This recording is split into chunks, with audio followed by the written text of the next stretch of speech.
ورسوله أما بعد فقد قال الله تعالى في القرآن العظيم وأتموا الحج والعمرة لله. அல்லாஹ் குர்ஆனில் சொல்கின்றான், ஹஜ்ஜையும் உம்ராவையும் நீங்கள் அல்லாஹ்வுக்காக வேண்டி அதை முழுமையாக நிறைவேற்றுங்கள் என்று அல்லாஹ் குர்ஆனில் சொல்றான்.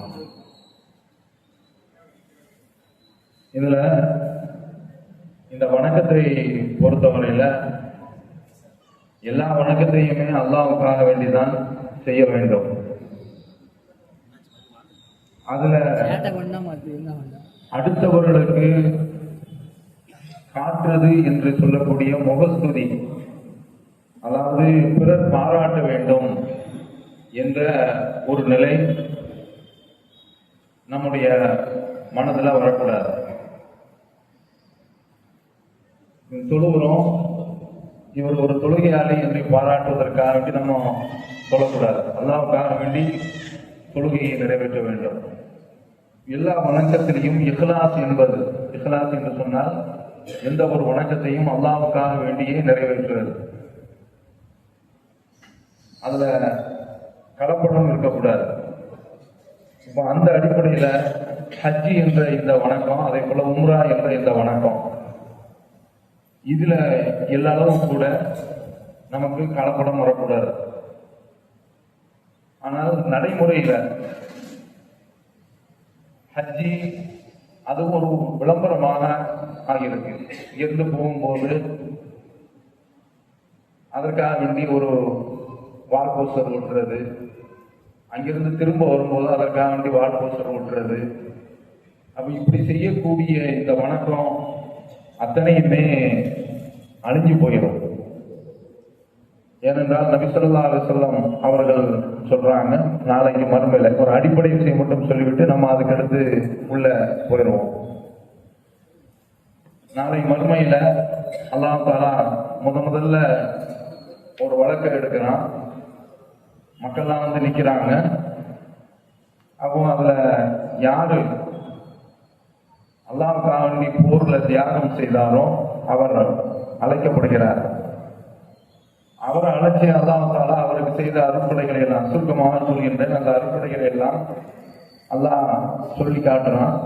அவர் அதையெல்லாம் ஒத்துக்கொள்கின்றார்.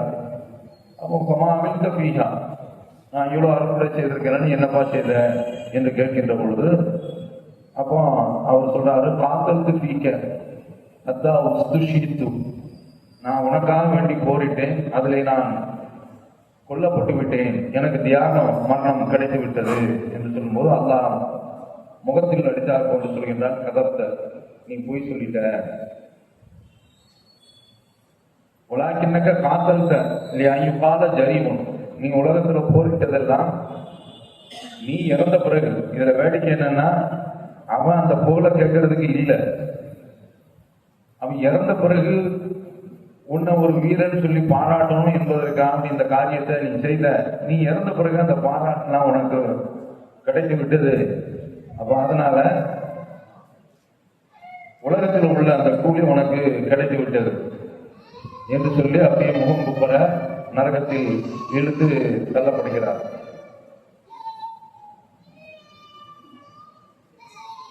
அடுத்து என்ன பிள்ளைகள். அடுத்தது இரண்டாவதாக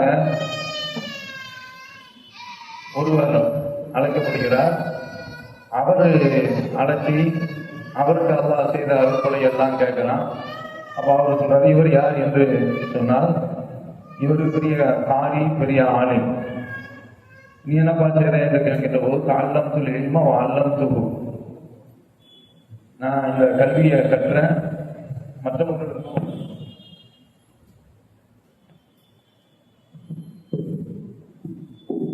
மற்றவர்களுக்கும் அதை நான் கற்றுக் கொடுத்தேன் என்று சொல்கிறார். அவன் அல்லாஹ் தஆலா உடனே சொல்றான், நீ போய் சொல்ற, நீ எதுக்காக வேண்டி படிச்சன்னா ஆலிம் என்று சொல்ல வேண்டும். நீ குர்ஆன் ஓதுறது எதற்கு என்றால், ஓதியது எதற்கு என்றால் பெரிய காரி என்று உன்னை பாராட்டணும் என்பதற்காக அப்படிதான் நீ ஓதுன. அப்ப அதனால அந்த ஆலிம் என்ற பட்டமும் காரி என்ற பட்டமும் உனக்கு உலகத்துல கிடைச்சிருச்சு. அதனால அதற்குண்டான கூலி உனக்கு கிடையாது என்று முகம்புற எடுத்து அப்படியே நரகத்துக்கு கொண்டு தள்ளப்படுவார். அதற்கடுத்து இன்னொருவர், அவர் பெரிய கொடை வல்லல், அவரை கூப்பிட்டு நீ என்னப்பா செய்த அப்படின்னு கேட்கும்போது, நான் எந்தெந்த வழியெல்லாம் உனக்கு செலவு செய்யணுமோ அந்த வழியெல்லாம் நான் செலவு செய்துட்டேன், உனக்காக அப்படிதான் செய்தேன் அப்படின்னு சொல்லும்போது, நீ போய் சொல்ற உலகத்துல கொடை வள்ளல் அப்படின்னு உனக்கு பாராட்டணும்னு நினைச்சேன், அது உலகத்திலேயே உனக்கு அழைக்கப்பட்டுருச்சு என்று சொல்லி முகம்புற நரகத்தில் இழுத்து தள்ளப்படுகிறார். அப்ப இதுல நாம பார்க்க வேண்டிய விஷயம் என்னன்னா, நாம செய்யக்கூடிய வணக்கம். அந்த ஹஜ்ஜுடைய காலத்துல என்ன செய்வாங்கன்னா, வீடு வீடா இறங்கிக்குவான். நான் ஹஜ்ஜுக்கு போயிட்டு வரேன், என்ன தப்பு செய்தாலும் மன்னிச்சுக்கோங்க, நான் ஹஜ்ஜு செய்தேன், என்ன தப்பு செய்தாலும் மன்னிச்சுக்கோங்க. இதெல்லாம் தேவையில்லாத வேலை. குடும்பத்துல வழக்கமா ஒரு மெட்ராஸ் போறதுக்கு அல்லது வெளிநாட்டுக்கு வழக்கமா போகக்கூடிய ஆட்கள் யார் சொந்த பொண்ணுங்களா போயிட்டு வரான்னு சொல்றோம்ல, அதோட முடிச்சுக்கிறோம். ஒவ்வொரு ஊடா இறங்கி நான் என்ன பாவஞ்சுதான் மன்னிச்சுக்கோங்க, அல்லாஹ்வாண்டி மனம் கொடுத்துக்கிறோங்க அப்படின்னு சொல்லிட்டு வீடு வீடா ஏறது. அத மாதிரி உம்ராவுக்கும் கச்சேரி கிளம்பிடக்கூடாது. அதுக்காக வேண்டிதான் இந்த விஷயத்த சொல்றோம். இது ஒரு விளம்பரமாக ஆகக்கூடாது. சத்தம் காட்டாம போயிட்டு சத்தம் காட்டாம வந்துட வேண்டியதுதான். சொந்தக்காரங்கள்ட்ட நெருங்கிய உறவுகள்கிட்ட நாம சொல்லுவோம். அந்த அளவுக்கு நாம சொல்லிக்கிட்டா போதும். இது ரொம்ப முக்கியமான விஷயம். அடுத்தது, இது அல்லாஹ்வுக்காக வேண்டி செய்யக்கூடிய ஒரு வணக்கம். நம்ம இடத்துல கடுகளவு இணை வைப்பு இருந்தது என்று சொன்னால், ஷிர்க் என்பது இருந்தது என்று சொன்னால், ஒரு காலமும் அல்லாஹ் தஆலா இந்த வணக்கத்தை நம்ம இடத்துல ஏற்றுக்கொள்ள மாட்டான். இங்கிருந்து மதீனாவுக்கு போறாங்க. மதீனாவுல போய் யா ரசூலுல்லாஹ் எனக்கு உதவி செய்யுங்கன்னா எல்லாமே ஹலாக்கா போச்சு, முடிஞ்சு போச்சு. ஒண்ணுமே கூலி கிடைக்காது. ஏன்னா ரசூலுல்லாஹ்ட்ட நம்ம உதவி கேட்கிறோம், ரசூலுல்லாஹ் உயிரோடு இருக்கிறதாக நம்புறோம். இப்படியெல்லாம் நம்பிக்கை இருந்தது என்று சொன்ன ரசூலுல்லாஹ் இருக்காங்க. ஸலவாத் சொல்றோம், அது ரசூலுல்லாஹ்வுக்கு போய் சேருது. மலக்குகள் இருக்காங்க, கொண்டு போய் சேர்க்கிறாங்க. அந்த ஹதீஸிலையும் பாருங்க, இன்னலில்லாஹி மலாயிகத்தன் ஸய்யாயின ஃபில் அர்த். அல்லாஹ்வுக்காக வேண்டி சில மலக்குகள் இருக்காங்க. அவங்களுடைய வேலை என்னன்னா, ஸலவாத்தை மட்டும், ரசூலுல்லாஹ்வுக்கு சொல்லக்கூடிய ஸலவாத்தை மட்டும் எடுத்து கொண்டு போய் ரசூலுல்லாஹ்ட்ட சேர்க்கிறது. இதுதான் அவங்களுடைய வேலை. அப்ப ரசூலுல்லாஹ் கேட்கலங்கிறது இந்த ஹதீஸ் நமக்கு தெரியுது. அதையும் நம்ம ஊர்ல சில பேர் ஸலவாத்தை பார்சல் பண்ற வேலை பள்ளிவாசல வச்சிருக்கிறாங்க. நான் 1000 ஸலவாத்து போயிட்டேன், இன்னைக்கு என்ன செய்யுங்க, அங்கிருந்து பார்சல் பண்ணுங்கன்னு சொல்லிட்டு வாகர்பள்ளியில இருந்து அது ஒரு 6 நிமிஷம் உட்காந்துட்டு பார்சல் பண்ற வேலைய பேக்கேஜ் பண்ணி இங்கிருந்து அனுப்புறாரு. அப்படிலாம் கிடையாது. ஸ்பெஷல் மழைக்கு இருக்கும்போது இந்த மண்ணாங்கட்டி எதுக்கு இங்கிருந்து பார்சல் அனுப்புறதுக்கு, அதெல்லாம் தேவையே கிடையாது. அப்போ ஸலவாத் சொன்னால் அது ரசூலுல்லாஹ்வுக்கு போய் சேர்ந்துடும். மலக்குகள் தான் கொண்டு போய் சேர்க்கிறாங்களே தவிர ரசூலுல்லாஹ் நேரடியாக நம்ம கேட்கல. அப்ப நாம இங்கிருந்து மதீனாவுக்கு போறோம். மதீனாவுக்கு போறது பொதுவா ஜியாரத்துங்கிற அடிப்படையில அதுல நன்மை இருக்கின்றது. ஆனால் நாம போறது மஸ்ஜித் நபவியில தொழுகிறதுக்கு போறோம்ங்கிறது தான் மைய கருத்து. நாம நீயத்து வச்சுக்கிறது, எங்க போனா நான் ரசூலுல்லாஹ் ஜியாரத் பண்ண போறேன், ஒரு இடத்துல ஜியாரத்து கிடைக்குது அப்படிதான் விளங்கிக்கிறோமே தவிர ஜியாரத்துக்காக வேண்டி ஒரு பயணம் என்பது ரசூலுல்லாஹ்வுடைய கபர் உட்பட கிடையாது. மதீனாவோட தங்கி இருக்கோம், போய் ஜியாரத் செய்யறோம் என்பது வேற விஷயம். இங்கிருந்து ஒரு ஜியாரத்துக்காக வேண்டிய பயணம் கிடையாது. பயணம் என்பது நீங்க மதீனாவுக்கு செல்வதாக இருந்தால், அதாவது உம்ராவை முடிச்சுட்டு மதீனாவுக்கு போறது இருக்கும், அல்லது நீங்க உம்ராவுக்கு முந்தியே மதீனாவுக்கு போறதும் இருக்கும். எப்படி இருந்தாலும் அங்க போறது மஸ்ஜித் நபவியில தொழுகிறது இருக்குல்ல, 1000 நன்மை. அப்ப அந்த அடிப்படையில நமக்கு நன்மைகள் கிடைக்குது. மஸ்ஜிதுல் ஹரம்ல தொழுதால், மக்காவுல தொழுதால் 1 லட்சம் நன்மை. அப்ப இந்த மாதிரியான ஒரு நன்மை அடிப்படையில தான் நாம அங்க போறோம் என்பதை நாம் மனதில் நினைத்துக் கொள்ள வேண்டும். அப்ப இதை நான் சொன்னதுக்கு காரணம், நம்மள்கிட்ட எந்த காரணத்தை முன்னிட்டும் இங்கிருந்து கிளம்புறதுக்கு முந்தி ஷிர்க் என்பது நம்மளிடத்தில் இருந்தால், மொஹிதீனை அழைத்து கொண்டு zikr செய்தார் அல்லது காஜா மொஹிதீன் நிறைய இருக்கிறாங்க. அப்ப இந்த மாதிரியான ஆட்களை எல்லாம் அழைத்து பிரார்த்தனை செய்யக்கூடிய மக்களாக இருந்தால் அதையெல்லாம் கல்வி இங்கேயே முடிச்சிருங்க. இனிமேல் நம்ம இடத்துல ஒரு கட்டத்திலையும் இணை வைக்க வரக்கூடாது. ரசூலுல்லாஹ் பார்த்து சொல்றான், நீங்கள் இணை வைத்தீர்கள் என்று சொன்னால் உங்களுடைய அமல் எல்லாம் பாழாகி போய்விடும் என்று ரசூலுல்லாஹ்வுக்கு அல்லாஹ் சொல்றான். அப்ப நாம ஏமாத்துறோம். அதனால நம்மிடத்தில் எந்த ஒரு கட்டத்திலையும் இணை வைப்பு வந்துடக்கூடாது. இது ரொம்ப முக்கியம். ஏனென்றால் ஹஜ்ஜிக்கு போயிட்டு வந்து எங்க தெருவுல மாப்பிளுடைய காலில் கணவருடைய காலில் மனைவி விடுறாங்க. எவ்வளவு பெரிய கொடுமைன்னு பாருங்க. அப்ப இந்த மாதிரியான மக்காவுக்கு போயிட்டு வந்து முதல்ல கணவனுடைய காலில் விடணும் அப்படின்னு இது உருப்படுமான்னு பார்த்துக்கோங்க. அல்லாஹ் காப்பாத்துறான். அதனால இந்த மாதிரியான இணை வைப்புகள் நம்ம இடத்துல வரக்கூடாது. நீங்க இருந்து போறீங்க, இப்போ உம்ராவுக்கு போறதுக்கும் பெரிய கச்சேரி போட்டு இங்க இருந்து ரயில்வே ஸ்டேஷனுக்கு வந்துடுறாங்க. கடைசி சமயத்துல அவங்க நெல்லையேஸ்வரத்தை பிடிக்கிறதுக்கு போனா பெருங்கூட்டம், நுழைய முடியல. என்ன கேட்டா கர்தராவத்தர் இன்னைக்கு உம்ராவுக்கு போறாரு, அல்லது செவதராவத்தர் உம்ராவுக்கு போறாரு. இங்க மாதிரி எல்லாருமே குடும்பத்தோட கிளம்பி வந்தாராம். அதெல்லாம் கிடையாது. இந்த மாதிரி கிளம்பி போய் அடுத்தவங்களுக்கு இடைஞ்சலும் கொடுக்காது. சொல்லிட்டு போயிட்டு வரேன் அப்படின்னு சொல்லிட்டு நீங்க உம்ராவை முடிச்சுட்டு வாங்க. இது அல்லாஹ்வுக்காக வேண்டி செய்யக்கூடிய வணக்கம். இப்போ நம்ம அந்த உம்ராங்கிற அந்த வணக்கத்தினுடைய அந்த சட்டத்துக்குள்ள போயிடுவோம். இப்போ உம்ரா என்பது ரசூல் ஸல்லல்லாஹு அலைஹி வஸல்லம் அவர்கள் நமக்கு ஹஜ்ஜோடு செய்து காட்டிய ஒரு வணக்கம். ஹஜ்ஜும் உம்ராவும் இது அல்லாஹ் ரசூலுல்லாஹ் 4 தடவை, அதாவது ஹஜ்ஜோடு சேர்த்து இன்னொரு 3 தடவை உம்ரா செய்திருக்கிறாங்க.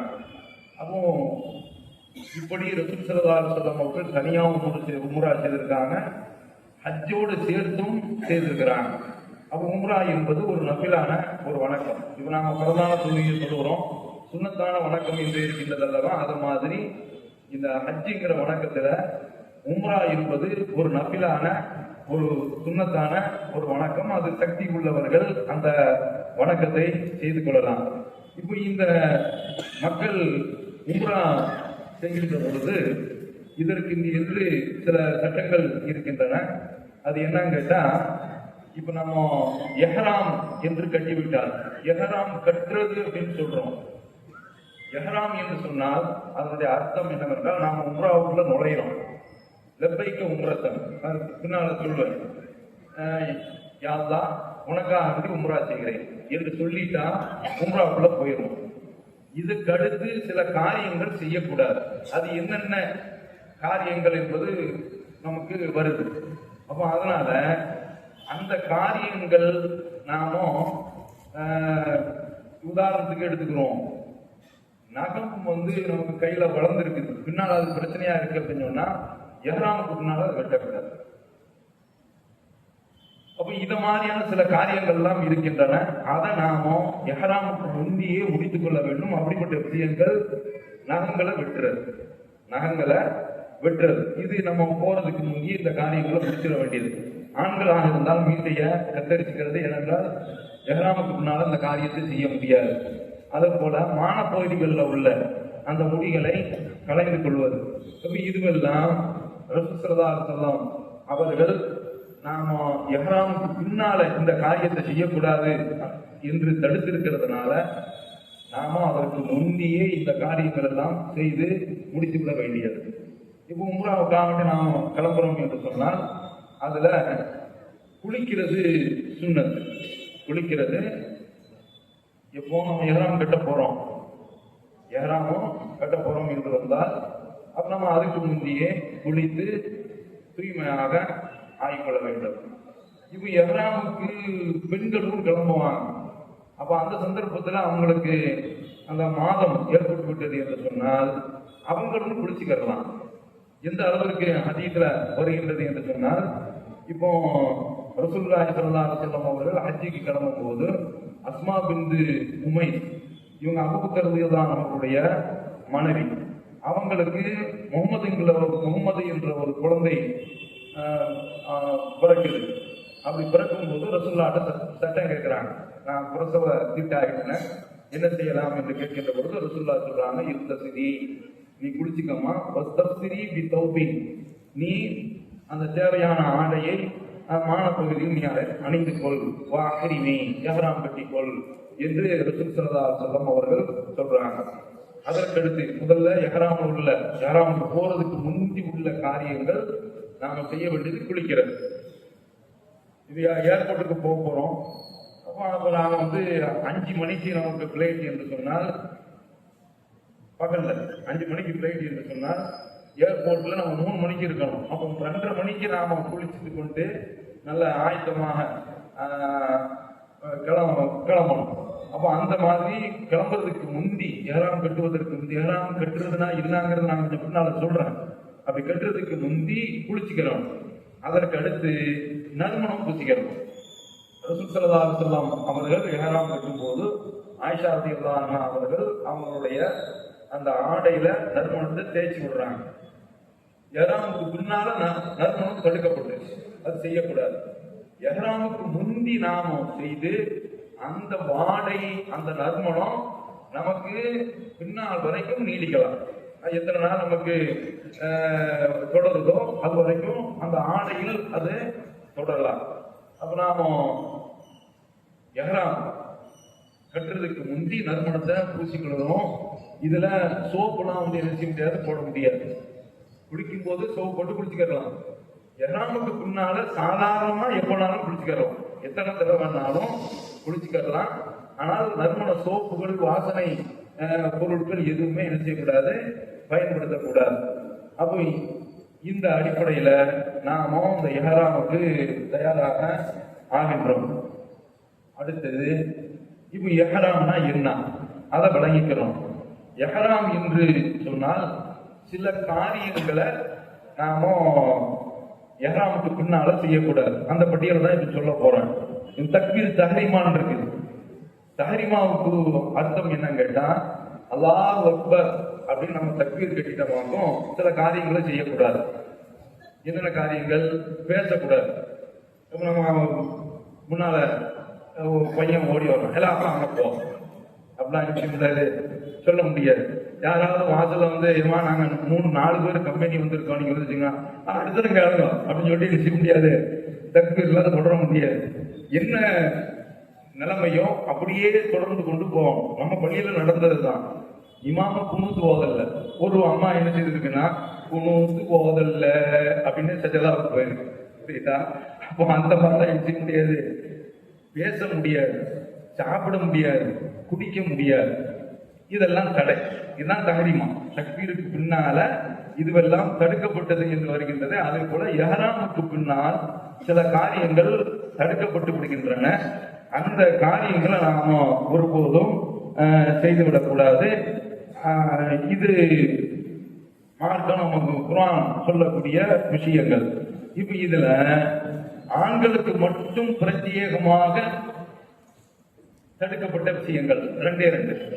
ஆண்களுக்கு மட்டும், பெண்களுக்கு மட்டும் 2 இருக்கு. அதை என்னங்கிறத சொல்றேன்.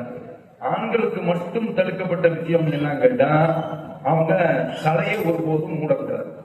தலைய மூடவே கூடாது. இருக்கிற துணியை, உடலோடு இருக்கும் கொடைய வச்சுக்கிட்டு இருக்காங்க, அதெல்லாம் தப்பு கிடையாது.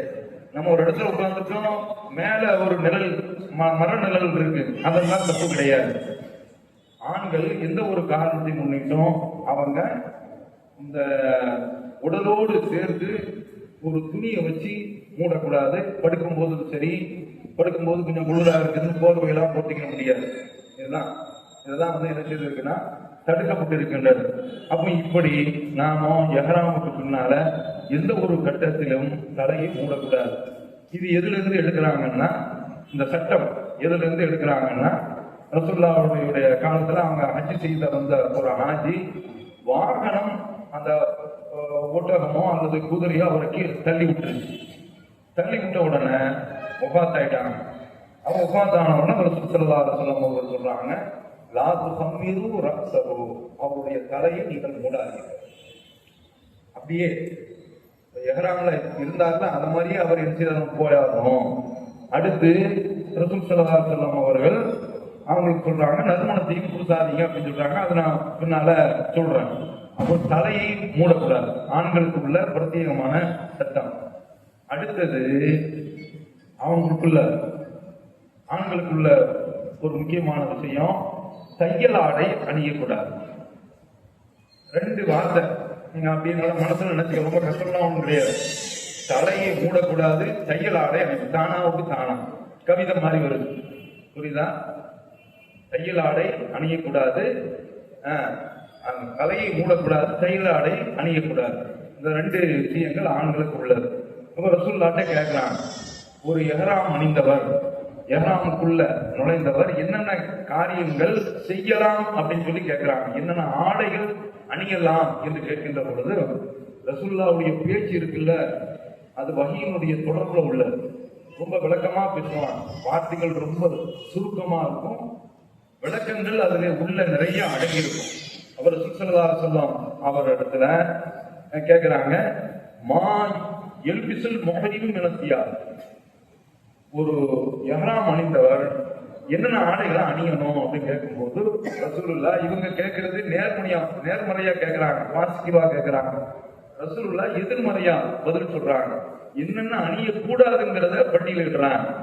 அதை தவிர்க்கமாக முடிஞ்சு போச்சு. என்னன்னா லாயபசுல் கமீஸ, சட்டையை அணியக்கூடாது, தலப்பாகை அணியக்கூடாது, வேற இந்த ஹெல்மெட் மாதிரி அது மாதிரியான தலை கவசங்கள் அணியக்கூடாது, பேண்டுகள் அணியக்கூடாது, காலில் ஷூக்கள் அணியக்கூடாது, அதே போல ஜாஃபரான் குங்குமப்பூ, அதுபோல வரிசுங்கிற சாயம் பூசப்பட்ட நிறம் பூசப்பட்ட அந்த ஆடையும் அணியக்கூடாது என்று ரசூல் ஸல்லல்லாஹு அலைஹி வஸல்லம் அவர்கள் என்னென்ன தடை செய்யப்பட்டதோ அந்த ஆடைகள் எல்லாம் பட்டியல் போட்டு இவற்றையெல்லாம் அணியக்கூடாது அப்படின்னு சொல்லிட்டாங்க. இது எஹ்ராம்ல உள்ளவங்க அணியக்கூடாத ஆடைகள். இது ஆண்களுக்காக வேண்டி உள்ள பிரத்யேகமான 2 விஷயங்கள். நீங்க கொஞ்சம் சொல்லுங்க, சம்சாவும் சாப்பிட்டுக்கங்க, இங்க ஜவாபும் சொல்லிக்கங்க. ஆண்களுக்கு உள்ளது என்னென்ன சொல்லுங்க. கிளாஸ் சும்மா உட்கார்ந்து வந்துட்டு சும்மா எழுந்திரிச்சு போக கூடாது. சொல்லுங்க என்னென்ன விஷயங்கள். தலை முக்காடு போடக்கூடாது, தையல் ஆடை அணியக்கூடாது. ஆமா, நல்லா நச்சு நடிக்கிறாங்க. சரி, அல்ஹம்துலில்லாஹ். அடுத்தது, இப்போ ஒரு ஆளுக்கு அவருக்கு சட்டை தான் இருக்குது, பேண்ட் தான் இருக்குது அப்படின்னு சொன்னா அதுக்கு ரசூலுல்லாஹ் ஸல்லல்லாஹு அலைஹி வஸல்லம் ஆரம்பத்தில் அப்படி கொஞ்சம் கடுமையா சொல்லிட்டு அதுக்கு அடுத்து ரசூல் ஸல்லல்லாஹு அலைஹி வஸல்லம் அவர்கள் ஒருவருக்கு செருப்பு இல்லை, ஷூ அணியக்கூடாது, இந்த கரண்டை காலம் மூடுறம் இல்லை, அப்படி மூடுற மாதிரி ஒரு ஷூ அவர்கிட்ட இருக்குது. இப்போ செருப்பு அவருக்கு கிடைக்கல அப்படின்னா அந்த கரண்டை கால் அளவுக்கு உள்ளது அந்த ஷூவை கொஞ்சம் அப்படியே கத்தரிச்சுட்டு அதை அணிஞ்சுக்கலாம் என்று ரசூல் ஸல்லல்லாஹு அலைஹி வஸல்லம் அவர்கள் சொல்றாங்க. அதனால நீங்க போகும்போது கப்பல் வாங்கி வச்சுக்கோங்க. எஹ்ராம் அணிகின்ற அந்த நேரத்தில் இருந்து செருப்பு தான் போட வேண்டும், இது மாதிரி போடக்கூடாது. தையல் ஆடை எதுவுமே உடுத்தக்கூடாது. அதாவது உள்ளாடை உட்பட தையல் ஆடை தவிர்த்து கொள்ள வேண்டும். இப்ப ஆண்களுக்கு உள்ளாடை தான் ரொம்ப அவசியம் என்று இருந்தால் அதற்கென்று சில மெத்தடில் சில ஆடைகள் இருக்குது. அந்த மாதிரியான முறையில அவங்க ஆடைகளை அணிந்து கொள்ள வேண்டும். இதை ஆண்கள் கவனத்தில் வைத்துக் கொள்ள வேண்டும். அடுத்தது, இது இந்த ஆடைகள் பற்றி வருதா முடிவு நான் சொல்றேன். அடுத்தது, பெண் ஆடை இருக்கா, இந்த பாருங்க, இப்படிதான் ஒத்துக்கணும். மேலாடை, அதுக்கடுத்து கீழாடை, சரி, ஆண்களுக்கு உள்ளது. இப்படிதான் ஆடைகள் இருக்க வேண்டும். 2 வேட்டி, அது என்னவா இருக்கலாம். எஹ்ராம் கால துணி அப்படின்னு வச்சிருக்கிறாங்க. நான் அந்த துணியை வாங்கி கொண்டு மேல ஒரு ஆடை, அது போல கீழே ஒரு ஆடை, அந்த பெல்ட் அதுக்குன்னே வந்து நிற்கலாம், தையல் இல்லாத அளவுக்கு. இதுல நீங்க அங்க போகும்பொழுது எப்பொழுதுமே உங்கள்கிட்ட பாஸ்போர்ட் கையில் இருக்கும். அப்ப அந்த மாதிரியான விஷயங்கள் எல்லாம் இது உள்ளங்க நீங்க வச்சுக்கிறோம், மொத்தமா வச்சுக்கிறோம். அதனால அந்த பெல்ட் எல்லாம் வந்து அணிஞ்சுக்கலாம், அதுல தையல் இருக்கக்கூடாது. இதெல்லாம் நீங்க பாதுகாப்பாக வைத்துக் கொள்ளுங்க. குடும்பத்தை கூட்டு போனா அவங்க கிட்ட பாஸ்போர்ட் எல்லாம் கொடுத்து வச்சுக்காங்க. அந்த மாதிரி விஷயம்லாம் பண்ணிக்கலாம். இதெல்லாம் பத்திரமா இருக்கணும் என்றால் அறமொழியும் திருடர்கள் சுத்திட்டு இருக்கிறாங்க. நீங்க ரொம்ப அறமோ அப்படின்னு சொல்லிட்டு பாதுகாக்கப்பட்ட இடம் யார் அந்த மாதிரி திருடுறாங்களோ அவங்களை நாம ரொம்ப கடுமையா கண்டிப்போம்னா அதான் சொல்றான். இப்போ நாம நம்முடைய பாதுகாப்பை கவனித்துக் கொள்ள வேண்டும். நாம நம்முடைய பாதுகாப்பை கவனித்துக் கொள்ள வேண்டும். அப்போ இந்த ஆடைகள்ல தையல் ஆடை நம்மளதுல இருக்கக்கூடாது. பெண்களை பொறுத்த சட்டம். அந்த பிரத்யேகமான சட்டம் என்னவென்றால், அவங்க முகத்தை மூடக்கூடாது. முகத்தை மூடக்கூடாது. மற்ற சமயத்தில் மூடிக்கலாமா அப்படின்னு கேட்கக்கூடாது. காரணம் என்ன கேட்டா, அதாவது ஹஜ்ஜி செய்தால்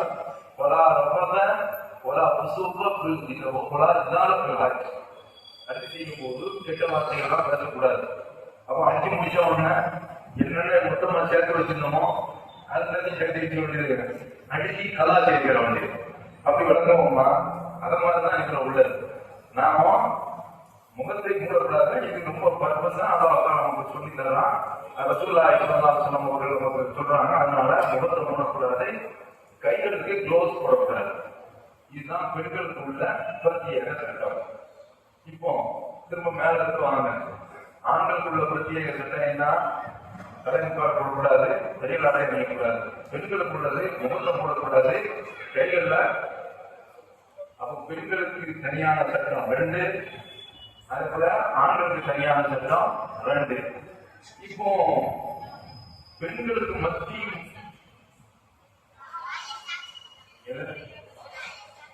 பெண்களுக்கு காலத்தை சாட்சியம் கொடுக்கிறார்.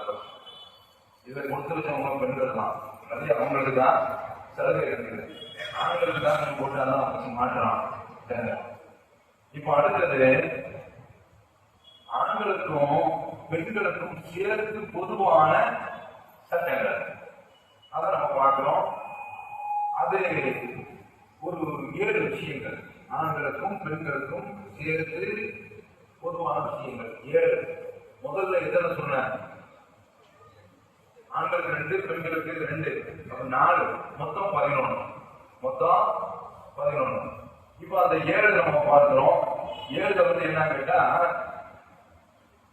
தலைமுடிய எடுக்கக்கூடாது. தலைமுடிய செய்யக்கூடாது, எடுக்கக்கூடாது. ஆண்களும் அப்படிதான், பெண்களும் அப்படிதான். உடல்ல உள்ள வேற எந்த பகுதியில் உள்ள முடியையும் களையக்கூடாது. அதனாலதான் சொன்னோம், நம்ம எகராமுக்குள்ள இது வந்து அந்த இடுப்பு முடியும் போது. இப்போ ஆண்களுக்கு சரிதான், பெண்களுக்கு சரிதான். இப்போ அவங்களுக்கு அந்த நகத்தை களையிறது அல்லது கட்டத்தில் உள்ள முடிய களைகிறது, இந்த மாதிரியான காரியங்கள் எதுவுமே ஹஜ்ஜி உம்ரா, இப்போ ஹஜ்ஜி கிடையாது, அது முடிகிற வரைக்கும் செய்யக்கூடாது. அப்ப அதனால முன்னக்கூடியே நம்ம அந்த காரியத்தை வருமுன் காப்போம் என்ற அடிப்படையில் முன்னக்கூடியே செய்திருக்கிறதுங்கிறது அதனாலதான் சொல்றது. இப்போ இது எதை வச்சுன்னா, தங்களுக்கு ஒரு ஊசக்கும் அந்த எவ்வளவு அதிகம் அமையலாம். அல்லாஹ் சொன்னா, உங்களுடைய குர்பானி குர்பானி வரல, குர்பானி பொருள் அதை அறுக்கிற வரைக்கும் தலைமுடியை நீங்க களையக்கூடாது. அல்லாஹ் சொல்றான். அது மாதிரி இதை வச்சுதான் மற்ற முடிகளையும் எடுக்கக்கூடாது என்று மார்க்கம் நமக்கு வழிகாட்டுகின்றது. இப்ப இந்த அடிப்படையில நம்ம தலைமுடியை இருக்கக்கூடாது. இதுல ஒரு சுவாரஸ்யமான ஒரு சம்பவம் என்னன்னா, காக்குப்புறம் இஜ்ரா அப்படின்னு ஒரு நபி தோழர், அவருக்கு தலையில வழி, தலையில பேரத்திய வழி. ரசூல் ஸல்லல்லாஹு அலைஹி வஸல்லம் அவர்களே அவர் பார்த்துட்டு, என்னப்பா இது உன் தலைப்பூரா இப்படி பேரு குத்து குத்தா இப்படி வளைந்துகிட்டு இருக்குது, என்ன ரொம்ப உனக்கு வேதனையாம இருக்கும், சொல்லிக்கிட்டே இருக்க முடியுமா? பெண்கள் சிலவங்க சொல்லிட்டு இருப்பாங்க, அது அவங்களோட சுபாவத்துல உள்ளது. அங்கேயும் போய் சொல்லி இருக்கிறீங்க, வீடுகளை இருந்தாலும் தாய்மார்கள் அதை சொல்லி இருப்பாங்க. இது பெண்களுக்கு உள்ளது. இப்பவும் பெண்களும் அந்த ஒரு நவீனமான முறையில் வந்துட்டாங்க. கடந்த காலத்து மாதிரிலாம் கிடையாது. இப்போ இவருக்கு தலைமுடியில அப்படியே பேரு புது புத்தா அப்படி ஒழுங்கிட்டு இருக்கும்போது ரசூல் ஸல்லல்லாஹு அலைஹி வஸல்லம் அவர்கள் மாகுந்து உடல் ரஜா வலது மிக்கமா அவ்வளவா கஷ்டப்படுற என்று ரசூல் ஸல்லல்லாஹு அலைஹி வஸல்லம் அவர்கள் சொல்லிட்டு இப்ப என்ன செய்யறாங்கன்னா, இதுக்கு பரிகாரம் செய்ய சொல்றாங்க. இதற்கு பரிகாரம் செய்ய சொல்றாங்க. அல்லாஹ் சொல்றான், பமனுக்கான இருக்கும் மருதல், உங்களை யாராவது நோயாளியாக ஆயிட்டாங்க, அவங்க அதன் ரசி அல்லது தலையில தொந்தரவு இருக்கின்றது பேன், அதுக்கு என்ன சட்டம் என்று கேட்டால் நோக்கு நோக்க வேண்டும், அவர் சதகத்தின் அல்லது தர்மம் கொடுக்க வேண்டும், அவர் முசுக்கின் அல்லது ஏதாவது ஆடு பலி கொடுக்க வேண்டும், குர்பானி கொடுக்க வேண்டும். பொதுவா வருது. இதை ரசூலுல்லாஹ் வளர்க்கிறான். தண்ணீர் சாந்தன் என்கிற மாதிரி முடிய இறக்க வேண்டியது வந்துருச்சு. இவர் முடிய எப்ப இறக்கணும்னா உங்களால் முடியும் போதுதான் இறக்கணும். ஆனா இப்ப என்ன தலையில பேன தொந்தரவு தாங்க முடியல, நீ முட்டை அடிச்சுக்க சொல்றான், முட்டை அடிச்சுக்க. ஆனா அதற்கு பரிகாரமாக ஒரு ஆடு கொடுக்க வேண்டும். ஆடு கொடுக்கறதுக்கு உனக்கு சக்தி இருக்கான்னு கேட்கிறாங்க. இல்ல அவர் சொல்றாங்க, ரெண்டு விஷயத்தை சொல்றாங்க. பசும் சலாத ஐயாமி, சலாத ஐயாமி 3 நோம்பு குடி அல்லது 6 மிஸ்கீன்களுக்கு நீ சாப்பாடு, ஒரு நாளைக்குள்ள சாப்பாடு. அது அரபியில ஒரு கணக்கு இருக்கு. இந்த 2 சிறப்பையாக இருந்தா இது ஒரு குத்து, இந்த மாதிரி ஒரு 4 குத்து சேர்ந்தால் ஒரு சாண். நம்ம இப்போ அந்த மாதிரி ஒரு நெருக்கடி ஏற்படுது என்று சொன்னால் ஒரு ஆண்டை அறுத்து கொடுத்துக்க வேண்டியது. இவன் அந்த அளவுக்கு நமக்கு ரொம்ப சக்திதான் இல்லைன்னு சொல்ல முடியாது. ஆனால் அப்படி ஏழையாக இருக்கக்கூடியவங்க 3 நோம்பு அங்கேயே குடிச்சுக்க வேண்டியது.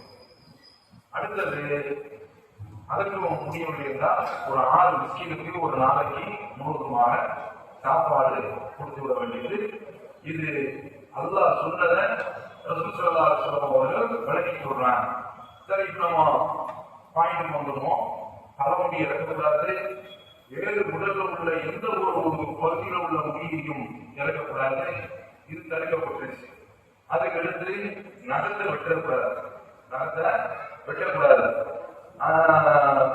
வேறு உடல்ல எந்த விதமான இயற்கையான அந்த முடிகள் எதையுமே நீக்கக்கூடாது.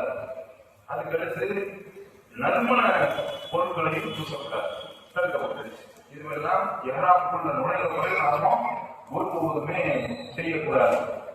இது எந்த அடிப்படையில்னா நம்ம ஏற்கனவே சொன்னோம்ல, ஒருவர் இறந்துட்டாரு, இறந்த உடனே ஸல்லல்லாஹு அலைஹி வஸல்லம் அவர்கள் நான் பள்ளிக்கும் தீபன், அவருக்கு பக்கத்துல நறுமண பொருள் நீங்க கொண்டு போயிடாதீங்க, வாசனை திரையிலிருந்து எதுவுமே அவர் பக்கத்திலேயே நீங்க கொண்டு போயிடாதீங்க என்று ரசூல் ஸல்லல்லாஹு அலைஹி வஸல்லம் அவர்கள் கருத்துட்டாங்க. அப்ப இது 3வது விஷயம். கடைசியா இதுதானே எண்ணிக்கை கேட்கலாம், புரியுதா? சம்சாரத்திலிருந்து தப்செல்லாம் பார்க்கறேன், வரிசையா கேட்கலாம். அடுத்தது என்ன கிளாஸ் என்ன கொஞ்ச நேரத்தில் ஆளுநர் தூக்க ஆரம்பிச்சிருவாங்க. வெளியில் வேற மழை பெய்யுதா, உள்ள வேற பேன ஓடுதா, அப்புறம் நம்ம தண்ணி தான் எழுப்பணும்.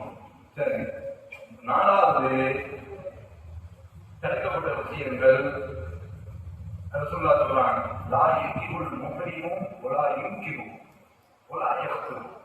முஸ்லிம்ல வரக்கூடிய ஹதீஸ், எஹ்ராம்ல போனவங்க குடும்பத்தோட போவாங்க, அது போகக்கூடியவங்க அங்க வச்சு நிக்காஹ் பண்ணக்கூடிய வேலைகள்லாம் இருக்காது. திருமணம் முடிக்கக்கூடாது, இன்னொரு ஆளுக்கு திருமணத்தை முடிச்சு வைக்கக்கூடாது,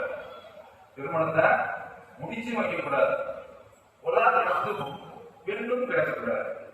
இது இல்லாம அறிவு செய்வா இல்லாம சொல்லிட்டு இருக்குன்னா அதிசல. என்ன கேட்டா பல குடும்பங்கள் வரும், கோயம்புத்தூர்ல இருந்து வரும், தஞ்சாவூர்ல இருந்து வரும். அப்ப அதனோட பெண்கள் எழுதுவாங்க, இந்த நல்ல வேணும் அப்பாவை பேசிக்கொள்ளாங்க, அப்பா வரும். இப்போ அதை பேசலாம். ஏன்னா கொஞ்சம் கலந்துட்டாங்க, அவங்க எங்க போனாங்கன்னு தெரியாது, நாங்க எங்க போனா தெரியாது.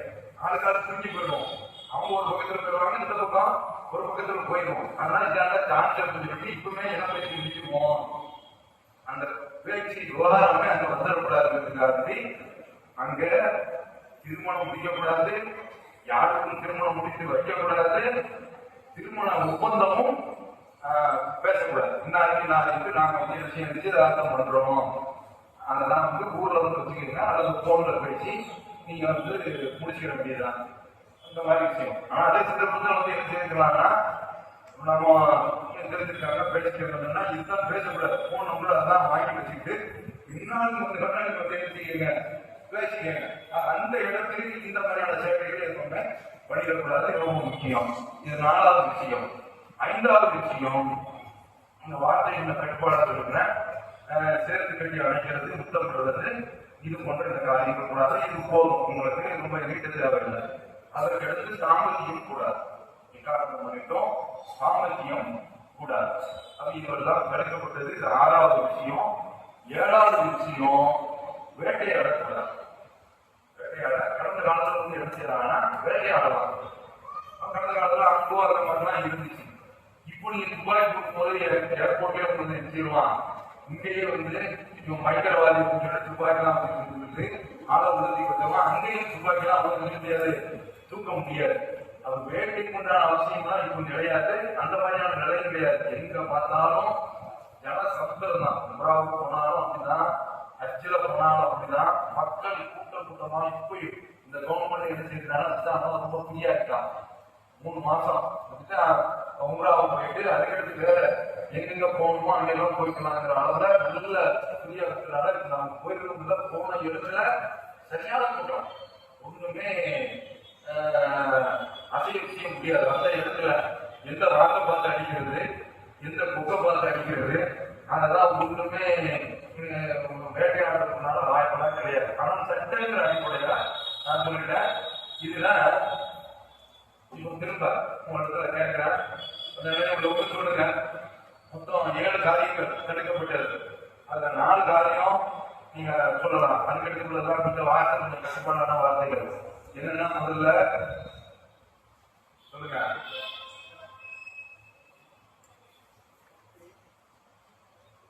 முடி, தலைமுடி இருக்கக்கூடாது. முதல்ல உள்ள முடி இருக்கக்கூடாது. நகத்தை வெட்டக்கூடாது.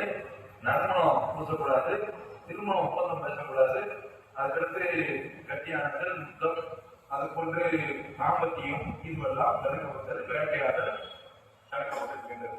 மொத்தம் இது 7 விஷயம். எல்லாம் சேர்த்து ஆண்கள் பெண்கள் எடுத்து மொத்தம் 11 விஷயங்கள். இந்த 11 காரியங்களை நாம் செய்யாம உம்ராவை சேர்த்து வந்துட்டோம்னு சொன்னா அல்லாஹ்வுடைய கிருபையினால நமக்கு மிகப்பெரிய ஒரு வெற்றி. இது ஒண்ணு. அடுத்தது, இப்போ கண்மொழி வருது. இப்போ மருத்துவம் பார்க்கலாம்னா கண்ணுக்கு பேண்டேஜ் தான் போடணும். ஏன்னா ரசூலுல்லாஹி ஸல்லல்லாஹு அலைஹி வஸல்லம் காலத்துல ஒருவருக்கு இந்த மாதிரி கண்மொழி வந்துருச்சு. அப்புறம் சுருக்கமா சொல்லிக்கிறோம், ரொம்ப நேரம் இல்லைங்கிறதுனால அப்போ அவங்க காண்டி கண்ணில் வந்து அந்த காலத்துல உள்ள அந்த சாயத்தை வச்சு பேண்டேஜ் எல்லாம் போட்டிருக்காங்க. அது மாதிரி கண்ணுக்கு வைத்தியம் பண்ணிக்கொள்ளலாம். இது மார்க்கத்துல அனுமதி இருக்கின்றது. அடுத்தது, நம்ம வேட்டையாடக்கூடாது அப்படின்னு சொன்ன உடனே உம்ரா செய்வதற்காண்டி யாராவது அணிஞ்சிட்டோம், பெரிய பாம்பு வரும். வேட்டையாடக்கூடாது இருக்குது, பாம்பு பார்த்து அமைச்சு விடாது இருக்கக்கூடாது, அதை வச்சிட வேண்டியது.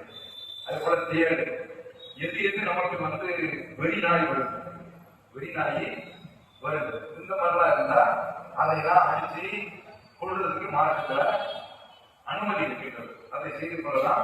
இப்படி ஒரு விதிவிலக்கும் நமக்கு கொடுக்கப்பட்டிருக்கின்றது. இதெல்லாம் வேட்டையாடுதல் வராது. ஏன்னா இது நம்ம சாப்பிடுறதுக்கு ஆரம்பிக்குள்ளதில்லை. இதெல்லாம் நமக்கு தொந்தரவு அளிக்கக்கூடியவை.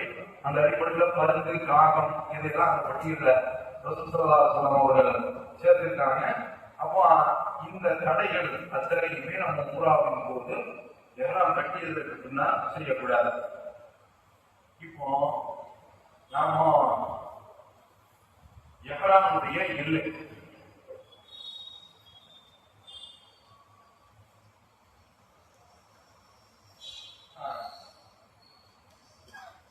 நமக்கு இந்தியாவிலிருந்து போறவங்களுக்கு எலம்பலம் என்ற பகுதி நம்ம விமானத்துலதான் இருக்கும்.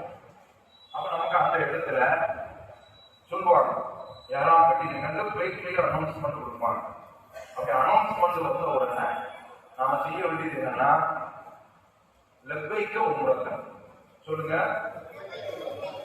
லப்பைக்க உம்ரத்தன், நான் உம்ரா செய்ய ஆயத்தமாகிட்டேன், உம்ராவுக்கு நான் தயாராகிட்டேன். இதை மட்டும்தான் சொல்லணும். வேற வந்து நான் அல்லாஹ்வுக்காக உம்ரா செய்யறேன், அல்லாஹ் இந்த அதிக பிரசங்கத்தனம்லாம் ஒன்றுமே தேவையில்லை. ஏன்னா ஸ்டார்டிங் வந்து நீ எதுவும் ஒன்று சொல்லி வச்சிருக்கிறான். உங்க தொலை போறதா இருந்தால் சொல்லி இல்லாதா பரவோபரி அர்பாத்தின் முத்தவத்தில் அறுபத்தி ஷரீஃபா அல்லாவுக்காக வேண்டி 4 ரக்காத்துகளை லொகனுடைய வரலான போய் அல்லாவுக்காக கொடுக்கிறேன். அது சாதிக்கிற பொருள் அநியாயம் என்னன்னா பெரிய கொண்டு வந்து அந்த நீருக்கும் ஒன்றும் சேர்ந்து வரணும். சமயத்துல ஒண்ணு மாறிடும், அது கட்டில விட்டுருவாங்க. இது கடையில இமாம் தூக்கு போயிடுவாரு. புரியுதா? அந்த மாதிரிலாம் ரசூலுல்லாஹ் நமக்கு கஷ்டப்படுத்தல, மனசுல நினைச்சிக்க வேண்டியது. உம்ரா செய்கிறேன் அப்படின்னு நம்ம அல்லாஹ்வுக்காக உம்ரா செய்து மனசுல நினைக்கிறது தான். வார்த்தையால் சொல்ல வேண்டிய வார்த்தை ஒன்னே ஒண்ணுதான். என்னது? என்று இந்த வார்த்தையை நாம சொல்லிவிட்டோம் என்று சொன்னால் நாம யாராவது நுழைஞ்சிட்டோம். ஆனால் நீங்க ஏர்போர்ட்ல ஏறும் போது அதற்குண்டான ஏற்பாட்டோடு நீங்க வந்து ஏறியாது. அந்த சந்தர்ப்பத்துல நாம குடிக்கிறதுலாம் குறைக்கிற முடியாது. அதுவும் குறைக்கிற இன்னும் கொஞ்சம் சொல்லிக்கிறாங்க. இது வந்து மார்க்க சட்டம் இல்லை. நம்ம ஊர்ல வந்து என்ன செய்வோம்னா பாத்ரூம்ல பெரிய தொற்றுலாம் இருக்கும். ஏர்போர்ட்ல உள்ள பாத்ரூம்ல அதெல்லாம் இருக்காது. புரியுதா?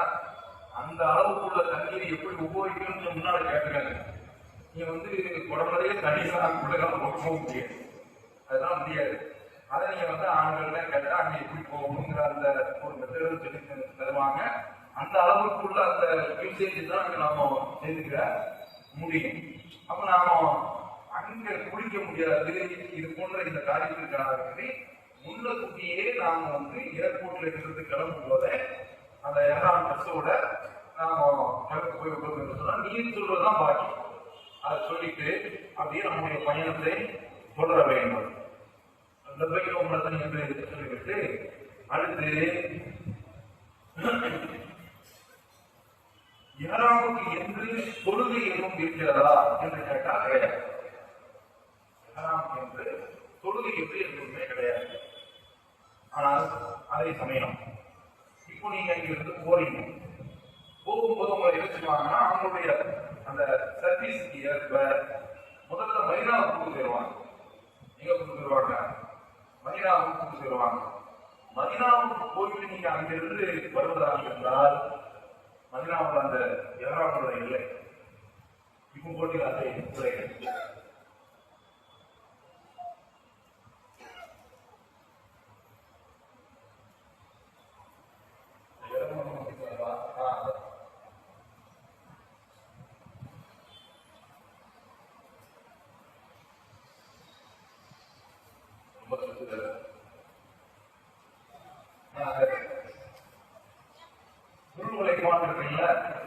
இதுதான் மதீனாவிலிருந்து மக்காவிற்கு வரும் பொழுது ஏறாமல் இருக்கக்கூடிய நிலை. எங்க இருக்கு சொல்லுங்க? மதீனாவிலிருந்து மக்காவிற்கு வரும் பொழுது திருநுழைப்பா. இந்த இடத்துல ரசூலுல்லாஹ் ஏறாமல் கட்டியிருக்காங்க. அந்த இடத்துல ரசூலுல்லாஹ்வுக்கு ஜிப்ரீல் வந்து சொல்றாங்க, நீங்க வந்து தொழுதுங்க சல்லி வாதி வாதி முபாரக். இந்த வழக்கத்தை செய்யப்பட்ட இந்த சிறப்பு மற்ற எல்லை எழுத்து கிடையாது. இந்த சிறப்பு மற்ற எல்லை எழுத்து கிடையாது. இந்த இடத்தில் நீங்கள் 2 ரக்காத்துக்கு தொழில் சொல்லுங்கள் என்று ஜிப்ரீல் அலைஹிஸ்ஸலாம் அவர்கள் சொல்றாங்க. அந்த 2 ரக்காத்துக்கு கொடுத்துட்டு ரசூல் ஸல்லல்லாஹு அலைஹி வஸல்லம் அவர்கள் யாரும் கேட்கிறாங்க. இது யாருக்கு? திரும்ப சொல்லுங்க. மதீனாவில் நாமளே எங்க போறோம்? நேரா மதீனாவில் போய் இறங்குறோம். இறங்கிட்டு மஸ்ஜித் நபவியில் உள்ள அந்த காரியங்கள்லாம் முடிச்சுட்டு வருகின்ற பொழுது குருமொழி போறாங்க. உம்ராவை காட்டி நாம எவராம் கட்டுகிறோம் என்று சொன்னால் அந்த இடத்துல 2 ரக்காத் கொடுத்து விட்டு நாம யாரா கட்டிக்கிற வேண்டியது. இதுல இப்ப நமக்கு ரசூலுல்லாஹி ஸல்லல்லாஹு அலைஹி வஸல்லம் அவர்கள் அதை எப்படி அமைச்சிட்டாங்கன்னா தொழுகைக்கு பிறகு அமைச்சிட்டாங்க. அத மாதிரி நாம தொழுகைப்பானா அங்கே தொழுதுக்கலாம். இப்ப நம்ம கேள்வி அந்த மாதிரியான பக்தத்தோடு இருந்தா அதை போதுமானது. ஆனா இந்த மாதிரி குறிப்பா வர்றதுனால 2 ரக்காத் தொழுகிறது அது நமக்கு சுன்னத்தாயிருக்கு. இப்ப நாம இங்கிருந்து போறோம். போகும்போது இப்ப நமக்கு லோகல்ல 1 மணிக்கு ஃபிளைட், நம்ம ஏர்போர்ட்ல 1 மணிக்கு ஃபிளைட் சொன்னா 11 மணிக்கு நம்ம உள்ள இருக்கணும். அப்ப நம்ம என்ன செய்திருக்கலாம்னா அந்த லோகலுக்கு முந்தி அதுக்கு வச்சுக்கணும். 3 மணிக்கு நமக்கு ஏர்போர்ட்ல இருக்கணும் அப்படின்னு சொன்னா நாம அந்த யாராவது இருக்கக்கூடிய அந்த ஆடைகள் இப்பெல்லாம் அமைச்சுக்கிறது எப்படின்னா லோகலுக்கு முந்தி அல்லது லோகலுக்கு பொழுது பிறகு அப்படியே ஏறாம கட்டிக்கிட்டோம் என்று சொன்னால் போதுமானது. ஏன்னா இப்ப பிள்ளைகிட்ட நம்ம சொல்ல முடியாது. நம்ம என்ன செய்யணும்னா இங்க இருந்து லோகலு தொழுத பிறகு அப்படியே அந்த எஹ்ராமுக்குள்ள அந்த ஆடை அணியக்கூடிய அந்த விஷயங்களை செய்து கொண்டால் அது போதுமானது. இப்ப நாம அங்க இருந்து அந்த எல்லை வந்த உடனே நமக்கு என்ன செய்வாங்கன்னா அறிவிப்பாங்க. அப்படி அறிவிக்கின்ற பொழுது நாமும் அதற்கு உள்ளே சென்று விடுகின்றோம். அப்படி எஹ்ராம் கட்டும் போது கிப்லாவை நோக்கி சொல்ல ஆரம்பிக்கிறோம். லப்பைக் அல்லாஹும்ம லப்பைக் லா ஷரீக லக லப்பைக் இன்னல் ஹம்த வன் நிஅமத லக வல் முல்க் லா ஷரீக லக லப்பைக். இந்த தல்பியா இதை நாம சொல்லிட்டே ஆண்களும் பெண்களும் தல்பியாக சொல்லிக்கொண்டே இருக்க வேண்டும். நீங்க இது எங்கிருந்த சொல்லணும்னா நாம இந்த எஹ்ராம் கட்டின பிறகு நாம இதை சொல்லிக் கொண்டிருக்க வேண்டும். எஹ்ராம் கொஞ்சத்தில் இருந்து தல்பியாக சொல்ல ஆரம்பிச்சாலும் எங்க வரைக்கும்னா மக்காவுக்குள்ள உள்ள நுழைஞ்ச பிறகு நம்ம உள்ள அந்த கட்டணங்கள் எல்லாம் பார்க்கும் பொழுது நிறுத்திக்க வேண்டியது. அது வரைக்கும் கல்வியாக நாமும் சொல்லிக்கொண்டே இருக்க வேண்டும். உலக பயிற்சி நிறைய பேசிட்டு இருக்கோம். அது மாதிரிலாம் இல்லாம அந்த கல்வியாக நாமும் சொல்லிக்கொண்டே இருக்க வேண்டும். அப்ப இந்த கல்வியாக விடக்கூடிய இடம் எதுன்னா மக்காவுல நுழைஞ்சி அந்த கட்டடங்கள் இதுவெல்லாம் காலம் எல்லை இருக்கக்கூடிய அந்த இடங்கள்ல நாமும் அது வரைக்கும் இந்த தல்பியாவை சொல்லிக் கொண்டிருக்க வேண்டும். அந்த எஹ்ராம் கட்டும் போது குப்லாவை நோக்குறது நமக்கு சுன்னத்து. ஆனா பிள்ளைகள் எல்லாம் அந்த மாதிரி வர வாய்ப்பு கிடையாது. சரியா? அடுத்தது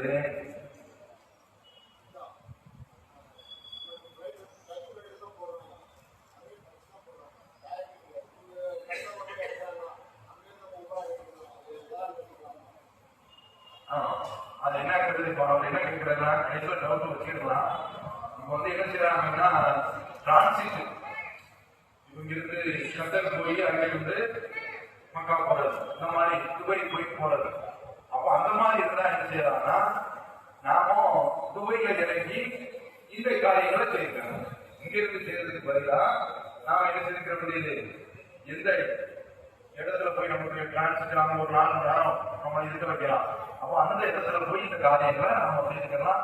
இங்க இருந்தே நம்ம எல்லாம் அது அன்ஈசியா தான் இருக்கும். அதனால டிரான்சிட் இருக்கிறோம் நீங்க கத்தர்ல இருக்கு அல்லது பார்க்குறீங்க இருந்து உங்களுக்கு அடுத்த பிளைட் அப்படின்னு சொல்லி வரும்பொழுது நாம அங்க போய் அந்த காரியத்தை செஞ்சுக்கலாம். அங்க போய் இந்த மாதிரி ஆயத்தம் ஆகிக்கலாம். சரியா? சரி. அடுத்தது இப்போ சுற்றுலா அவர்கள் மக்காவோட நுழைஞ்ச உடனே குடிச்சிருக்காங்க. இது வாய்ப்பு தான் பாத்துக்கணும். இப்போ சொல்றாங்க அதெல்லாம் சாத்தியம் கிடையாது.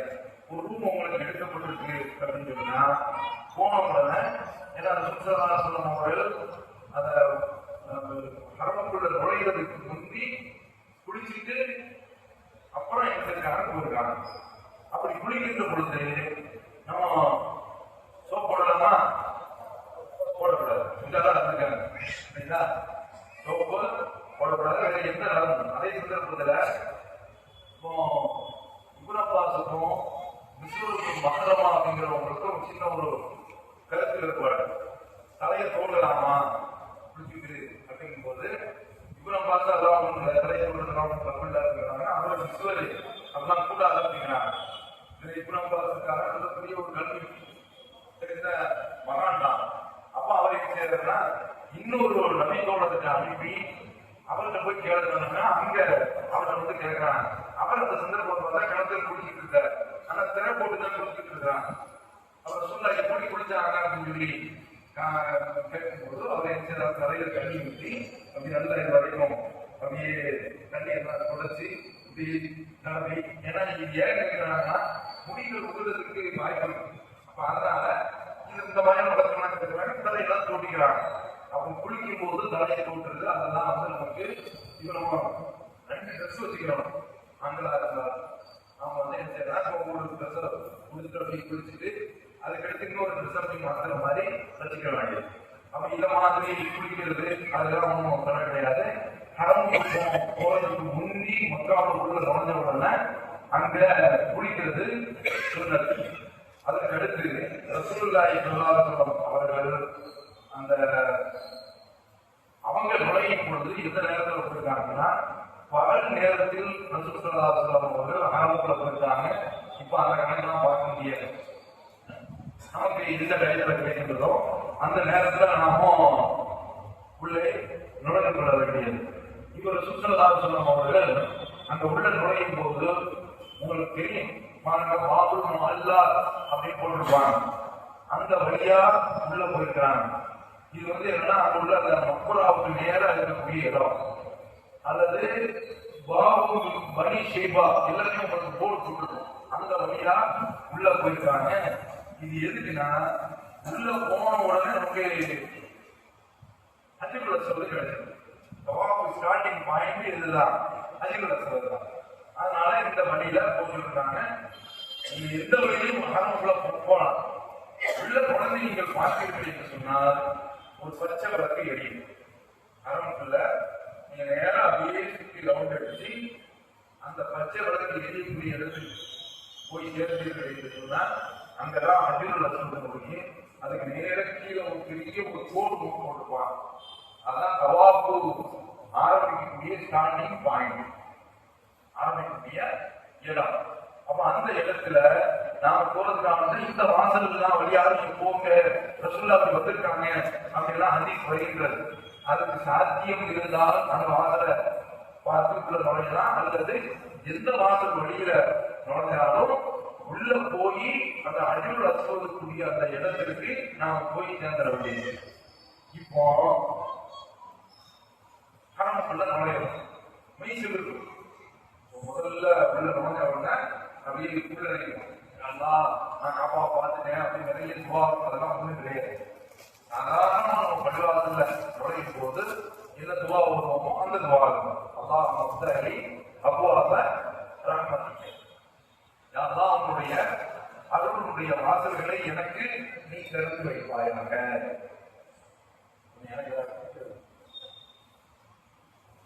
அருளுடைய வாசல்களை எனக்கு நீ திறந்து வைப்பாயாக என்று எல்லா பள்ளிவாசலுக்கும் சொல்லிட்டு இருந்தாங்கல்ல. அந்த அடிப்படையில இடது கால வச்சு உள்ள நுழையும்.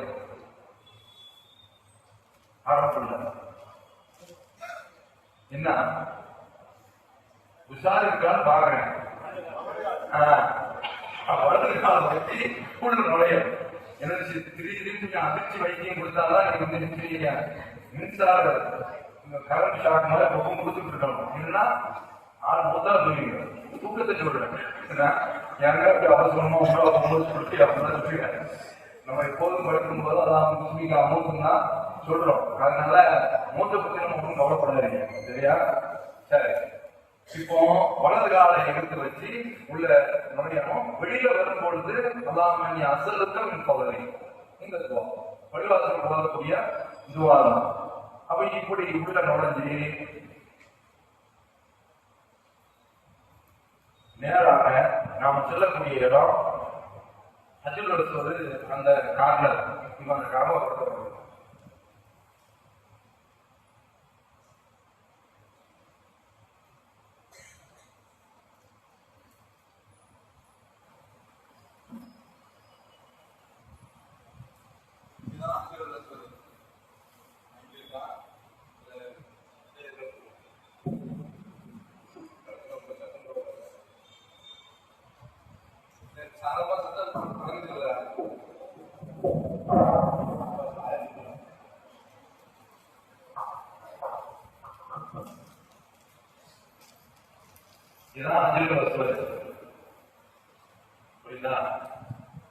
இதுக்கு நேரம் ஒரு கோல் போட்டிருப்பாங்க. இப்ப நாம நேரா இந்த இடத்துக்கு வந்து அதிகள சொல்ல முத்தமிடணும். அதிகள சொல்ல முத்தமிடணும். அதிகள சொல்ல வந்து அல்லாஹ் அக்பர், பிஸ்மில்லாஹி அல்லாஹ் அக்பர் சொல்லுவாங்க. கூட வரக்கூடிய அலிமுன்னு சொல்லுவாங்க. அதை நீங்க சொல்லாது, அவன் சொல்லிட்டு போறான்.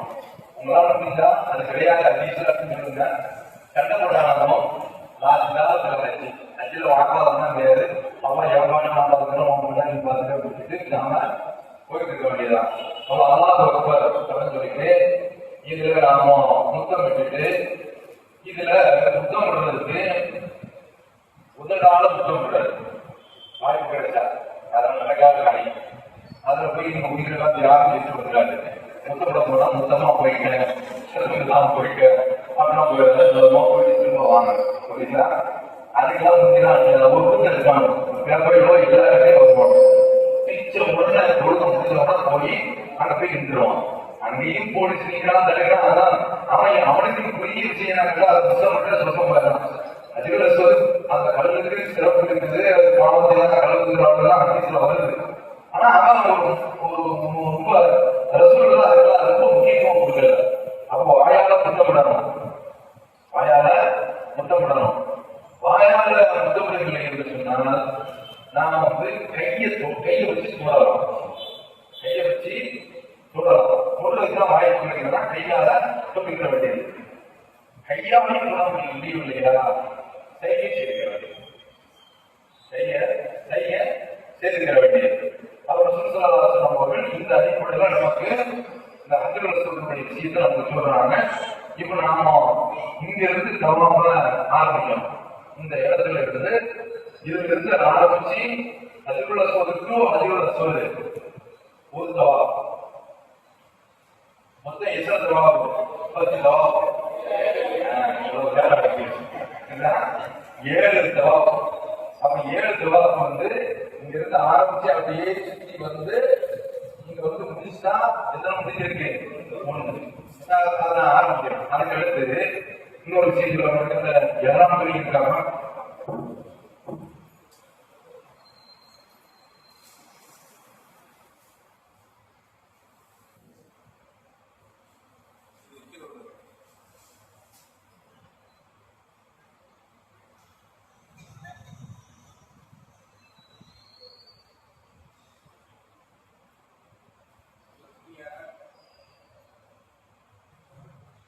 தவாப்புக்கு முந்தி இப்படிதான் போட்டுக்கணும். தவாப்புலாம் முடிஞ்ச பிறகு இப்படிதான் போட்டுக்கணும். தவாப்பு ஆரம்பிக்கும் போது மட்டும்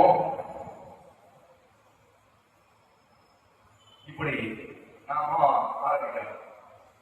தவாப்பு ஆரம்பிக்கும் போது இப்ப என்ன செய்யறாங்கன்னா இங்க இருந்து போகும்போது ஏர்போர்ட்ல இருந்து அப்படியே ஆரம்பிச்சிடறான். இது மாற்றம் தெரியாத மக்கள் செய்யக்கூடியது. இதில் சொல்ல நம்ம வழிகாட்டல. நாம இங்க இருந்து ஆரம்பிக்கிறோம். இதுக்கு பேர் அரபில இழுத்திபார் பேர். இதை என்ன நீங்க உழைக்கிறதா ரொம்ப கன்ஃபியூஷன் பண்ண தேவையில்லை. வலது பூஜம் திறந்திருக்க வேண்டும், இடது பூஜம் மூடிக்கணும். வலது பூஜம் இதுதான் பெண்கள் கொடுத்து வச்சவங்க சொன்னேன். அவங்களுக்கு பஞ்சாயத்து தான் கிடையாது. என்ன ட்ரெஸ்னாலும் போட்டுக்கலாம்.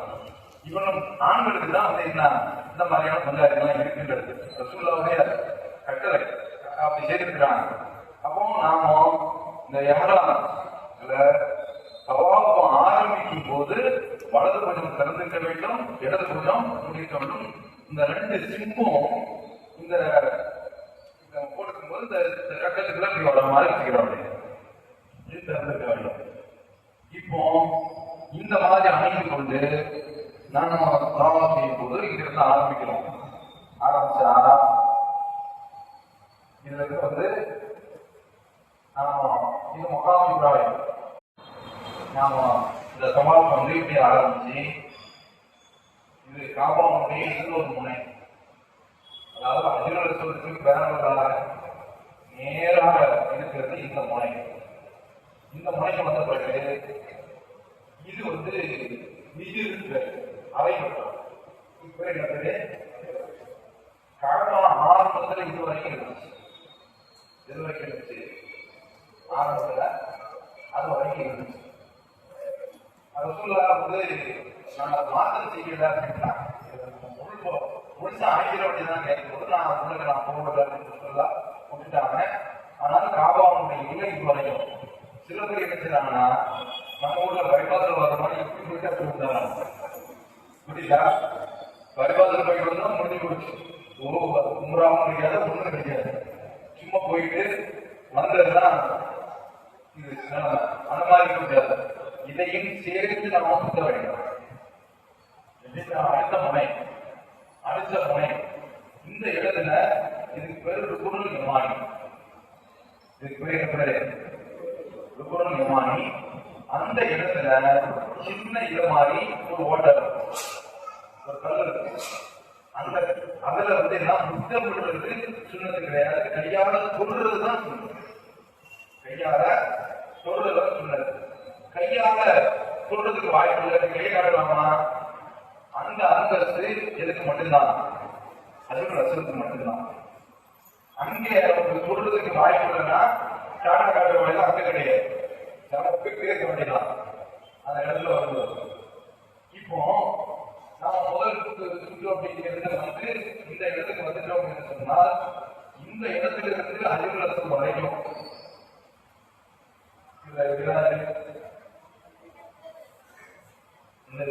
மட்டும் கொஞ்சம்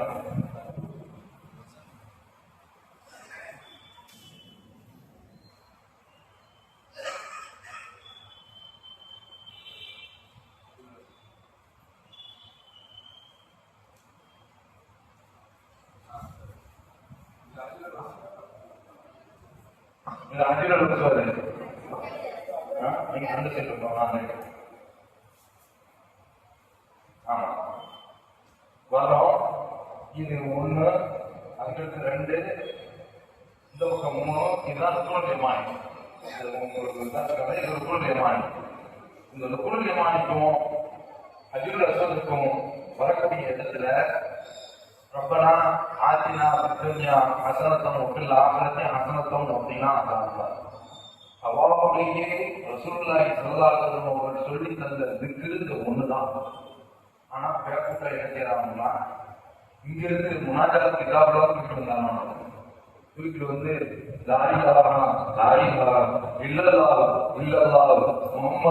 முகமது இப்படி என்ன போர்ஸா படிச்சு வர்றான். இது ஒரு பேக்கூட்டம் வருது. அதை நீங்க கவனிக்க புரியுதா? அதுல அவனும் சவுதிக்காரன் ஒன்றும் கத்துக்கிறேன் அவனும் முடிச்சு அப்படி ஒன்றும் சொல்ல வேண்டிய அவசியம் இல்லை.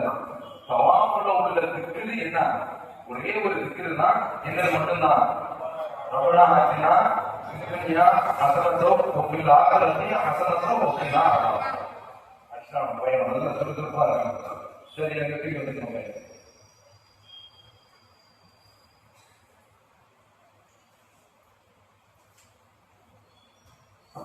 இதுல முதல் 3 சுற்று இருக்குல்ல, தவாப்புல மொத்தம் 8 சுற்று தானே. இதுல முதல்ல 3 சுத்து இருக்குது. அந்த 3 சுத்துல என்ன செய்யணும்னா ரசூல் ஸல்லல்லாஹு அலைஹி வஸல்லம் அவர்கள் கொஞ்சம் தோலை அப்படி உலுக்கி கொஞ்சம் வேகமா அப்படி சுத்தி இருக்கிறாங்க. இப்போ அங்க என்னன்னா காபா கிரைண்டர் தான். இந்த வேகமா அவ்வளவு செய்ய முடியாது. நாம போயிட்டே இருக்கோம், பின்னால தள்ளிட்டே இருக்கும். அவ்வளவுதான் நம்ம போயிட்டே இருக்க வேண்டியது. நாங்க அதான் நடக்கிற பின்னால போனோம்னா அவன் வச்சுக்கிட்டா வந்துட்டே இருப்போம், தள்ளிக்கிட்டே இருப்பான். ஆனா நம்முடைய உடலை கொஞ்சம் பாவனையாக சேர்க்கிறோம். ஏன்னா ரசூல் ஸல்லல்லாஹு அலைஹி வஸல்லம் அவர்கள் மக்காவுல இருந்து வர்றாங்க. வந்த உடனே அவங்க கவால் செய்யறாங்க. அவங்க மக்காவுக்குள்ள உள்ள நுழைச்ச உடனே நம்ம ஊர்ல சொல்றாங்க, மெட்ராஸ்ல இருந்து 2 வருஷம் தங்கி வரவங்க அப்பா உணர்ந்து போயிட்டீங்களா அப்படிமா? நம்ம ஊர் தம்பி உணர்ந்து போயிட்டீங்கன்னா அப்போ ஒளியா போயிட்டீங்க, உடச்சி போயிட்டீங்க அப்படின்னு. இந்த மாதிரி மக்கா வாசிகள் ரசூலுல்லாஹை பார்த்து மதீனாவை போய் உடச்சி போயிட்டீங்களா அப்படின்ட்டு ரசூலுல்லாஹையும் அவங்களை பார்த்துட்டு சொல்லும் போது ஒன்றும் உடஞ்செல்லாம் போல, ரொம்ப கம்பீரமா இருக்கும், கிடகாந்தரமா இருக்கும் என்று சொல்லி ரசூலுல்லாஹ் என்ன செய்றாங்கன்னா முதல் 3 சுத்து ரொம்ப சுறுசுறுப்பா அந்த அவங்களுக்குலாம் நம்மள சொல்லுவாங்கல்ல ஏச்சம் காட்டுற மாதிரி இருக்காங்கல்ல, அந்த மாதிரி இருக்கிறாங்கன்னா அவங்க ரசூலுல்லாஹ் முதல் சுற்றுல ரொம்ப ஒரு சுறுசுறுப்பை காட்டியிருக்காங்க. இதைத்தான் உபதத்தில் சொல்றாங்க. அன்றைக்கு முஸ்லிம்கள் இருந்தாங்க அப்படி காட்டணும். நம்ம தானே இவரை எதிர்த்து காட்டணும் அப்படின்னு நம்ம நினைக்கலாம். ஆனா ரசூலுல்லாஹ் செய்திருக்காங்க, கியாமத் வரைக்கும் செய்துட்டு இருக்காங்க. புரியுதா? ரசூலுல்லாஹ் செய்திருக்காங்க, நம்ம என்ன செய்ய முடியாது. அந்த ரசூலுல்லாஹ் அறிமுகப்படுத்திய அந்த சுன்னத்தை நாம மாற்றுறதுக்கு நமக்கு அருகதை கிடையாது. இது ரொம்ப முக்கியமான ஒரு விஷயம். அப்ப இந்த 3 சுத்து அப்படி வேகமாக நாம சுற்றி அதுக்கு அடுத்து 4, 5, 6, 7 என்ன செய்யணும் என்று கேட்டால் அதுக்கு நுத்தம் வைத்து நேராக மகாம் இப்ராஹிம் வர வேண்டும். எங்க வரணும்? மகாம் இப்ராஹிம் 2 ரக்காத்து தொழுது விட்டோம் என்று சொன்னால் தவாஃபுடைய தவாஃப சீல் வச்சாச்சு. 7 தவாஃபுக்கு அதான் சீல். எது 2 ரக்காத் தொழுறோம்ல, அதான் சீல். இப்போ மகாம் இப்ராஹிம் நேரம் நம்ம தொழுறோம் அப்படின்னா அதுக்கு முடியாது. அது ஒரு கூட்டம் இருந்துகிட்டே இருக்கு. திடீர்னு வாங்கி சொல்லிடுவாங்க, ஜமாத்து நடக்கும். இப்படி பல நமக்கு அங்க 24 மணி நேரமும் இயங்கி கொண்டிருக்கக்கூடிய ஒரு இதயம் போன்ற ஒரு இடம் அங்க கிடைச்சாச்சு. இல்லைன்னா அக்கம் பக்கத்துல அங்க இங்க நாம கிடைக்கக்கூடிய இடத்துல அந்த வட்டத்தை ரொம்ப தள்ளி பெறக்கூடாது.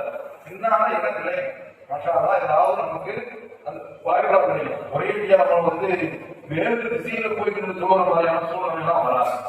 அப்ப அதனால நாம அந்த மக்காம் இப்ராஹிம்ல 2 ரக்காத்து சொல்லணும். அந்த 2 ரக்காத்து கொடுத்துட்டு அந்த 2 ரக்காத்துல என்ன போதும் அதையும் கவனிச்சுக்கிறோம். முதல் ரக்காத்துல எப்படின்னா ரசூலுல்லாஹ் கவனிச்சுக்கிறாங்க பாருங்க. முதல் ரக்காத்துல புரியாயம் காக்கணும்.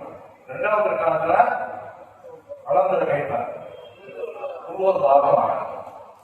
முதல்ல புரியாயம் காக்கணும், 2வது ரக்காத்துல என்ன உருவதாக.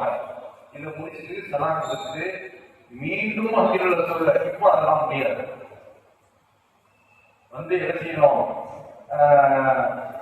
நம்ம முத்தமிட்டா எல்லாமே முடிஞ்சு ஒதுக்கிறது. அதில் ரசோது போறதுக்கு முந்தி ஜம்சம் தண்ணீர் குடிக்கணும். அதை கொஞ்சம் சொல்லிடுறாங்க.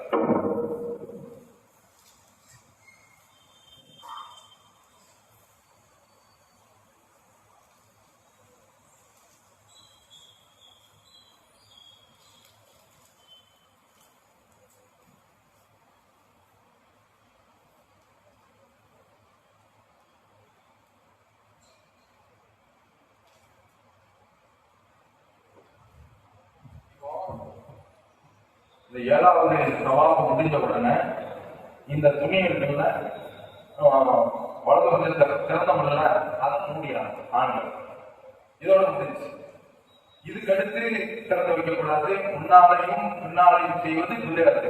எந்த கட்டத்தில் மட்டும்தான் செய்யணும் சொல்லுங்க. நீங்க தாய்மார்கள் சொல்லணும். அதெல்லாம் உங்கள்கிட்ட கேட்கணும். புரியுதா?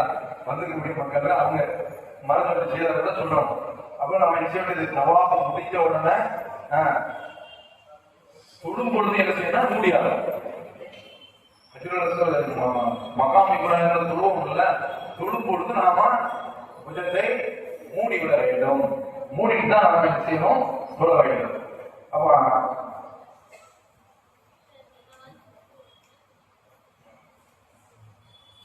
இதுக்கு இடையில நாம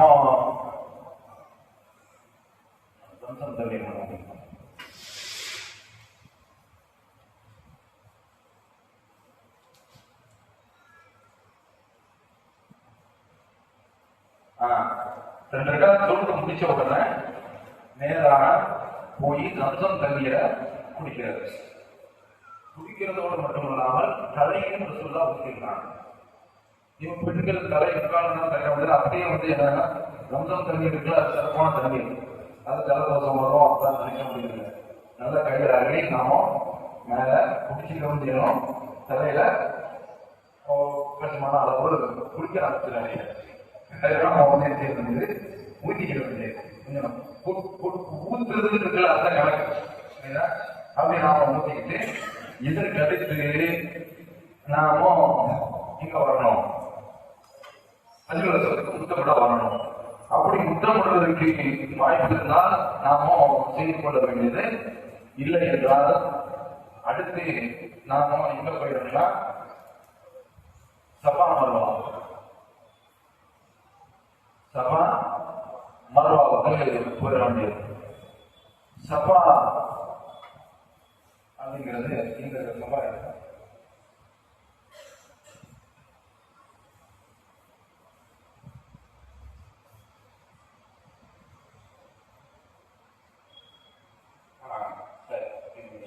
ஏழு மாதிரியான கொடுக்கிறாரு.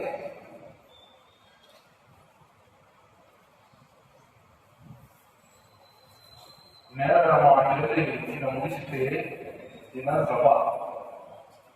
சபா உங்களுக்கு எல்லாமே அங்க போர்டுதான் போடு, எந்த விதமான ஒரு பிரச்சனையும் கிடையாது. போர்டு போட்டிருக்கோம். நேரா அந்த சபா வந்து நேரா சுற்றுலாவை நோக்கி இருக்கிறது. சுற்றுலாவை காபாவை நோக்கி அமைக்கிறது. நின்று கொண்டு அங்கு அதாவது இந்த இடத்துல ரசூலுல்லாஹ் என்ன செஞ்சிருக்காங்கன்னா அல்லாஹ் ஆரம்பிச்ச மாதிரி நம்ம நபுதவும் கமா பதாவும் ரசூலுல்லாஹ் சொல்றாங்க. என்ன சொல்றாங்கன்னா அல்லாஹ் குர்ஆனுடைய வசனம் என்ன வரையறுக்குதுன்னு சொன்னா இன்ன சஃபா வல் மர்வத மின் ஷஅائரில்லாஹ். சஃபாவும் மர்வாவும் அல்லாஹ்வுடைய சின்னங்களிலிருந்து உள்ளது. இந்த வசனத்துல அல்லாஹ் முதல்ல எதை சொல்றான்? சபா வரும். இந்த சபா ஒரு மர்வத அதுதான் ரசூலுல்லாஹ் குறிப்பிட்டு சபாவை அல்லாஹ் சொல்வதனால நாம சபாவிலிருந்து ஆரம்பிப்போம் என்று சொல்லி நேரா சபாவுக்கு வர்றாங்க. அப்படி வந்துட்டு நேரா கிப்லாவை நோக்கி நாம சில திக்ர்கள் சொல்ல வேண்டும். அதனால உங்களுக்கு இந்த உம்ரா செய்யக்கூடிய அதற்கான ஹஜ்ஜி கூட வழிகாட்டி புத்தகத்தில் உங்களுக்கு இடம்பெற்றிருக்கிறது. ரசூலுல்லாஹ் குறிப்பிட்டு சொன்ன திக்ர்கள்ல இது ஒன்றும் லா இலாஹா இல்லல்லாஹ் வஹ்தஹு லா ஷரீக லஹ் லஹுல் முல்கு வ லஹுல் ஹம்து வ ஹுவ அலா குல்லி ஷைஇன் கதீர் லா இலாஹா இல்லல்லாஹ் வஹ்தஹு லா ஷரீக லஹ் அன்ஜஸ வாதா. நம்ம ஊர்ல சொல்றோம் சதக்கா வாதா அப்படின்னு சொல்றோம். அன்ஜஸ வாதா வ நஸர அப்தா வ அஸமல் ஹதா வ வாதா என்று 3 தடவை சொல்றோம். இந்த திக்ர்கள் உங்களுக்கு இருக்கும். லா இலாஹா இல்லல்லாஹ் வஹ்தஹு அன்ஜஸ வாதா வ நஸர அப்தா வ அஸமல் ஹதா வ வாதா. என்னன்னா லா இலாஹா இல்லல்லாஹ் வஹ்தஹு லா ஷரீக லஹ் உங்களுக்கு தெரியும். அல்லாஹ்வுக்கு இணை இல்லை கேட்கிறார்.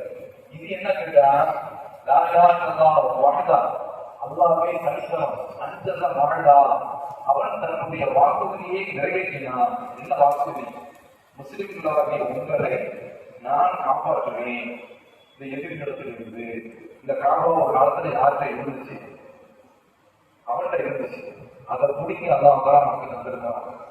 அவன் அனுஜஸ வாதா அவன் நஸர அப்தா தன்னுடைய அடியாருக்கு உதவி செய்தான். அஸமல் ஹதா வ வாதா வேறு போலீஸ் அந்த இதெல்லாம் ஒன்றும் கிடையாது. ரப்புல் ஆலமீன் தனித்து நின்று எதிரிகளை தோற்கடித்தான். அப்படி போடுகிறது. அப்படி இது 3 தடவை சொல்லணும். சொல்லிட்டு நமக்கு தேவையான இன்மை மறுமை அத்தனைக்குள்ள அந்த துவாவையும் நீங்க நீண்ட நேரம் கேட்டுக்கலாம். அந்த இடத்துல கிப்லாவை நோக்கி நின்று நீண்ட நேரம் பிரார்த்தனை செய்து கொள்ள வேண்டியது. இதுதான் அங்கிருந்து அப்படியே கீழே இறங்கி நேராக இங்க போகணும். மர்வாவுக்கு போகக்கூடிய இடத்துல இந்த இது சின்ன ஒரு கம்பி மாதிரி போட்டுருக்கிறாங்க. ஆனா அங்க மேல நீங்க பார்த்தீங்கன்னா பச்சை லைட் போட்டுருவாங்க. இந்த இடத்தை கிராமம் மட்டும் கொஞ்சம் வேகமா இருக்கும். இதுக்கு பேரு மீலைகள் அவர்கள் பச்சை அடையாள சின்னம் என்று 2 சின்னம் இருக்கு. பச்சை அடையாள சின்னம் என்று 2 சின்னம் இருக்கின்றது. இந்த பக்கம் இந்த பக்கம். இப்ப நாமும் இந்த இடத்தை கிடக்கும் போது இங்க இருந்து கொஞ்சம் சுலபா வந்தீங்கன்னா இந்த இடத்துல வரும்பொழுது கொஞ்சம் வேகமாக கிடக்கும். அடுத்து நேரா மர்வாவை வந்துட வேண்டியது. இங்க வந்துடணும். மர்வாவை வந்துட வேண்டியது. மர்வாவில் வந்து இந்த ராமநாதபுரத்துலாம் மறுபடியும் மர்வா அப்படிம்பாங்க. அந்த மர்வா கிடையாது. இது வந்து என்னது மர்வா. நாம இங்கேயும் இங்க என்ன செய்யணுமோ அதே திக்குகளை இங்கேயும் சொல்லணும். அங்க காப்பாங்க அங்கிருந்து பார்த்தா அவங்க அகற்ற போயிருக்காங்க தெரியாது. இவ்வளவு நம்ம நோக்கி இருந்து கொண்டு என்ன சொல்லணும்? லாயிலாஹில்லல்லாஹ் வஹ்தஹு லா ஷரீக லஹ் லஹுல் முல்கு வ லஹுல் ஹம்து வ ஹுவ அலா குல்லி ஷைஇன் கதீர் லாயிலாஹில்லல்லாஹ் வஹ்தஹு அன்ஜஸ வஹ்தஹு வ நஸர வஹ்தஹு வ அஸமல் அஹ்ஸாப வஹ்தஹு என்று இந்த திக்ருகளை 3 தடவை சொல்லிட்டு என்னென்ன நம்ம இருந்து போகிறோம் அதெல்லாம் துவா கபூலாக முடியும். சோமப்படக்கூடாது. புரியுதா? கேட்டது போதும் அப்படின்னு சொல்லி வீட்டு கிளம்பணும். அந்த மாதிரிலாம் கிளம்புறாரு. நின்று கேட்கக்கூடிய இடங்கள்ல துவாக்கள் கேட்கக்கூடிய இடங்கள்ல அந்த இடங்கள் உண்டு. அப்ப அங்கிருந்து நேரா 2வது இங்க வர வேண்டியது. அதே மாதிரி துவாக்கள் செய்ய வேண்டியது. இறங்கி 2வது மறுவாகும். அங்கிருந்து இறங்கி சப்பாவும் இறங்கி மொத்தம் எத்தனை சுத்துக்கள்? 8 சுத்துக்களா? சபாஸ். 7 சுத்துக்கள். 7 சுத்துக்கள். நான் முதல்ல செய்யும்போது இடம் கொஞ்சம் குழந்தைச்சு. கால் சுத்தி காலெல்லாம் வழி எடுக்க ஆரம்பிச்சு. அவங்க 7 சுத்துக்கள். 8 வச்சுக்கணும்னா சபாவிலிருந்து வெளியேறும். வெட்டப்படையாது. ஒத்தப்படையில முடியும். அப்ப என்னன்னா அவங்க பிடிச்சு வெளியேறது எங்கன்னா மருவாவில் தான் வெளியேறணும். எங்க வெளியேறணும்? மருவாவில வெளியேறணும். மருவாவில வெளியேறிய நாம ஆண்களாக இருந்தால் தலையை மடித்துக் கொள்வது சுன்னத். ரசூல் ஸல்லல்லாஹு அலைஹி வஸல்லம் அவர்கள் அல்லாஹ் மரகமில் முஹல்லிகி தலையை மடித்துக் கொள்பவர்களுக்கு அல்லாஹ் அருள் செய். அடுத்து இது மாதிரி கேட்கிறான். தலையை மடித்துக் கொள்பவர்களுக்கு அருள் செய். தலையை மடித்துக் கொள்வதற்கு அருள் செய்து முட்டை அடிக்கிறது. முட்டை அடிக்கும் போது அருள் செய்யும். பக்கத்துல சில பேர் கேட்கிறான், குறைச்சி கொடுக்க அவனுக்கும் சேர்க்குன்னு அப்படிங்கிறான். 4வது அர்த்தத்துல இருந்துட்டாங்கன்னா அல்லாஹ் மரகமில் பசிகி குறைத்து கொள்ளக்கூடியவர்களுக்கும் அருள் செய்வோம். 4வது அர்த்தம் யாருக்கு? குறைக்கிறவங்க. முழுமையாக மடிக்கிறது இருந்து போயாச்சு. மேல என்ன இருக்குது? அவங்க முட்டை அடிக்கிறது இருக்க அது சொன்னது. அவர்களுக்கு அடிச்சு வந்துவாங்க. முடிந்து போச்சு. உங்களா முடிந்து விட்டது. அல்லாஹ் இருக்கிறார். இதுதான் 5வது பெரிய இன்னும் எடுத்து இருந்து அரப்பா அப்படிலாம் கிளம்பி போவோம். இப்ப சிறப்பான ஊருக்கு போறாரு. இதுதான் உண்மை.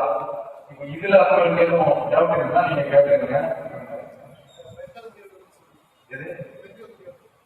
பெண்கள் அவங்கதான் கேட்கறது. சும்மா கொஞ்சம் போல ஒரு அளவு, ஒரு குறிப்பிட்ட அளவு அவங்க எடுத்துக்கிட்டா போதும். அது ஒரு விரல் அளவு அப்படின்னா அதிகம் இந்த மாதிரி வரல. ரொம்ப ஒரு ஐடியா பெண்கள் விட சும்மா கொஞ்சம் போல அவங்களே கத்தறி வச்சுக்கிறாங்க.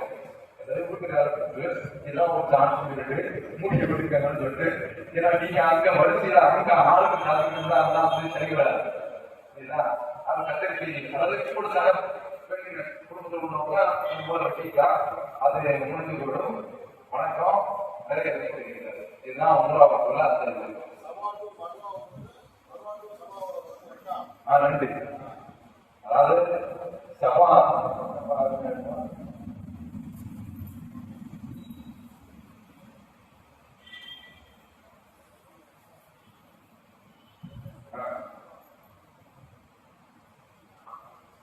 இங்கிருந்து ஆரம்பிச்சு இது 1, இது 2, 3, 4, 5, 6, 7 வெளியில போட வெளியில போட.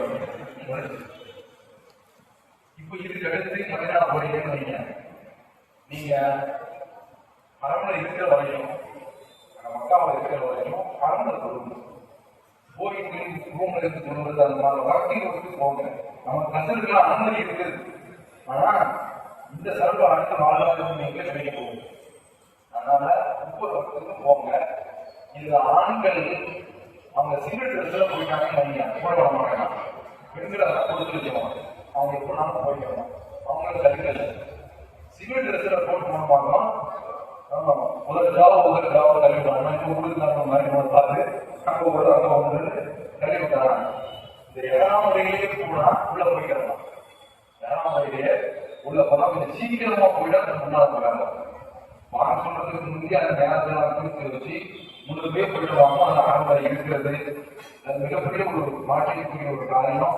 அப்ப அதனால இந்த உங்களுக்கு சொல்லக்கூடிய நேரங்கள் கிடைக்கும் போதுதான் அந்த அறவழியே போய் நீங்க சொல்லிருக்காங்க. இதுக்கடுத்து நாம சில இடங்கள் மதியானம் வந்தால் மஸ்ஜிது குபாவோடு தொழுவது சொன்னது ரசூலுல்லாஹ் வாரம் சொல்லுவோம். அங்க போய் தொழுகிறாங்க. மஸ்ஜிது குபா மஸ்ஜிது நபவியில தொழுவது சொன்னது. அதுல ஒரு குறிப்பிட்ட இடம் இருக்கின்றது. அதுக்கு வந்து என்ன செய்திருக்கிறாங்கன்னா அவன் வந்து ஒரு சாப்பிடுறது மாதிரி வச்சுட்டான். மதியானம் போவதற்கு இங்க வந்து என்ன செய்யணும் முன்னக்கூடிய அந்த சாப்பிடுவது முன்னக்கூடிய புக் பண்ணிட்டு அந்த டைத்துல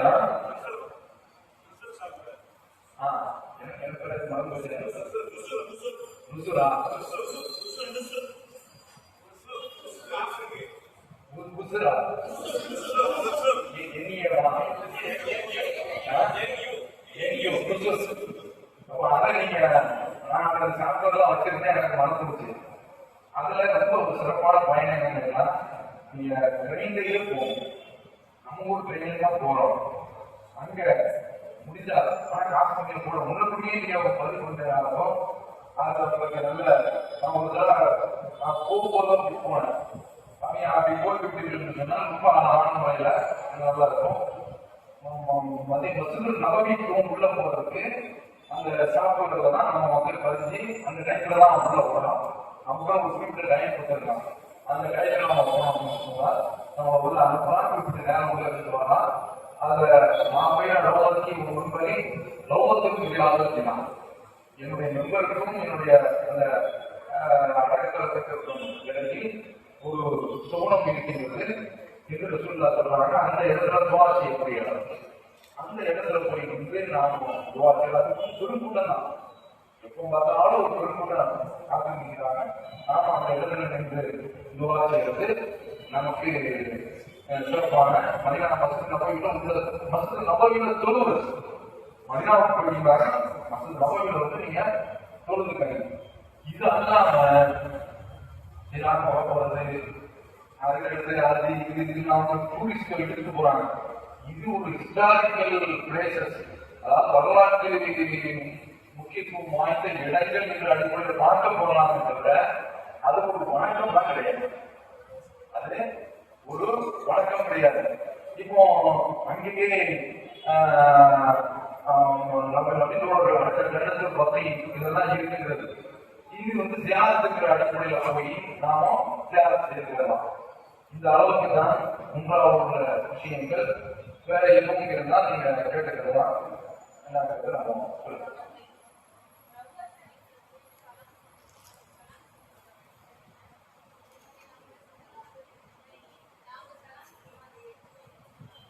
ஆமா, அதாவது சலாம் சொல்றது என்ன கேட்டா அங்கே அஸ்ஸலாமு அலைக்கும் சொல்லலாம். அஸ்ஸலாமும் நமக்கு குர்ஆன்ல வருது. அத்தியாயத்தில் சொல்றது அஸ்ஸலாமு அலைக்கும் அய்யுஹன் நபியும் வரஹ்மத்துல்லாஹி வபரகாத்துஹு. இதுதான் அஸ்ஸலாமு அலைக்கும் அய்யுஹன் நபியும். இதை நம்ம சொல்லிட பார்ப்போம். இந்த சலாம் ரசூலுல்லாஹ் கேட்கறது இல்லை. அங்கேயே வந்து கையேற்றுறாங்க. அதனால அந்த போலீஸ் ரொம்ப கண்ணியமான முறையில ட்ரீட் பண்றாங்க. நல்லா கையை தூக்கும் போது துவா செய்யாத அப்படின்னு சொல்லிட்டு அவங்களே வந்து தடுக்கிறாங்க. அந்த இடத்துல சலாம் சொல்றது வருகின்றது. அவங்க எல்லாம் அவங்க அடங்கியிருக்கிறாங்க. அவங்களுக்கு சலாம் சொல்றது, உமருக்கு எல்லாம் அவங்க அடங்கியிருக்காங்க. அவங்களுக்கும் சலாம் சொல்றது. இதெல்லாம் ஹஜ்ஜுடைய வழக்கத்துல உள்ள ஒரு பகுதி கிடையாது. ரசூலுல்லாஹ்வுடைய கபரை ஜியாரத் செய்யறதும் ஹஜ்ஜுடைய வழக்கத்துல வராது. மஸ்ஜித் நபவிக்கு போனோம், ஜியாரத் செய்யறோம். இந்த அடிப்படையில் நம்ம மஸ்ஜித் நபவிக்கு முக்கியமா போறது எதற்கு சொல்லுங்க? புதுவர் மக்காவுக்கு அடுத்து ஹரமுக்கு அடுத்து உள்ள அடுத்த ஹரம் எது? மஸ்ஜித் நபவி. அந்த துருவத 1000 நன்மை. அப்ப அந்த அடிப்படையில் நாம அதை புரிந்து கொள்ள வேண்டும். போன இடத்துல ரசூலுல்லாஹ் நாமம் இப்ப நம்ம சலாம் விட்டு வாந்தி இல்லை, சலாம் விட வாயில கிடைக்கல. அதனால மதியானம் வந்து நம்ம சலாம் இல்லாம போயிட்டு முன்னா பத்திரமா போயிட்டு வந்து இறக்கி விட்டுறோம். ஒரு பிரச்சனையும் கிடையாது. அது நாட்கள் குற்றமும் கிடையாது. ஆனா போயிட்டு நம்ம அந்த தியானம் செய்யாம எந்த போறோம் போய் நம்ம தியானம் செய்துட்டு வந்தாடலாம். சரிங்களா? வேற என்ன உங்க கூட கேட்டீங்க அவ்வளவுதான். ஆனா அசலாம் வைக்காயும் தம்பி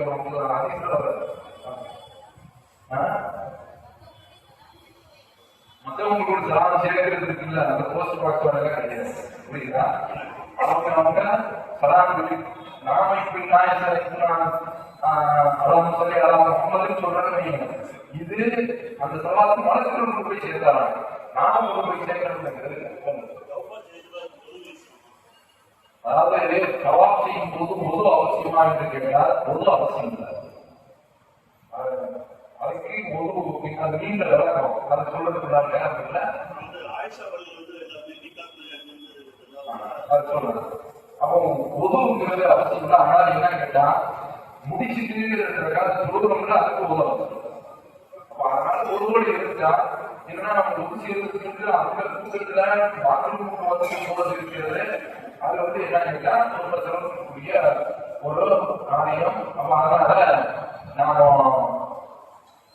உதவோடு சேர்த்து அந்த தவாப்பை சேர்க்கிறோம். நம்ம முடிஞ்ச உடனே நாம சொல்லுவது அடுத்தது ஆயிஷா பள்ளியில் இருந்து உம்மராசியாக சொல்லி கேட்கிறாங்க. இது ரசூல் ஸல்லல்லாஹு அலைஹி வஸல்லம் அவர்கள் ஆயிஷா ரலியல்லாஹு அன்ஹா அவர்கள் அவங்க வந்தாங்க. வந்துட்டு அவங்க விளையாடி கொஞ்சா மாதம் ஏற்பட்டுச்சு. அப்போ அவங்களால மற்றவங்க செய்யற மாதிரி அவங்க செய்ய முடியல. ரசூல் ஸல்லல்லாஹு அலைஹி வஸல்லம் அவர்கள் நீ ஒன்றும் கவலைப்படாதமா, இவனுக்கு துப்புரமான உடனே அந்த மனுஷத்தையெல்லாம் நீ செய்திருக்கீங்க அப்படின்னு சொல்லும் போது அவங்க திருப்தி படல். அவர் சுசலாசலம் அவர்கள் அழைச்சிட்டு தன்னுடைய அப்துல் ரஹ்மான் அப்படிங்கிறவங்க ஆயிஷா ரலியல்லாஹு அன்ஹா சகோதரர் அழைச்சிட்டு நீ ஆயிஷா அந்த பள்ளி அந்த குறிப்பிட்ட இடத்து வரைக்கும் போய் அங்க போய் அழைச்சிட்டு வா அப்படின்னு சொல்றாங்க. இந்த போயிட்டு வந்தாங்க. அதனால அதுக்கு பேரு ஆயிஷா பள்ளின்னு சொல்லுது. அங்கிருந்து உம்ரா செய்யறாங்க. அவ அதனால இப்படி அந்த இடத்துல இருந்து திரும்ப திரும்ப உம்ரா செய்யக்கூடியவங்களும் இருக்கிறாங்க. இது நம்ம ஜமாத்துல அந்த மாதிரி உம்ரா போடுன்னு தான் நம்ம சொல்லிக்கிட்டு இருக்கோம். வேற இருக்கா?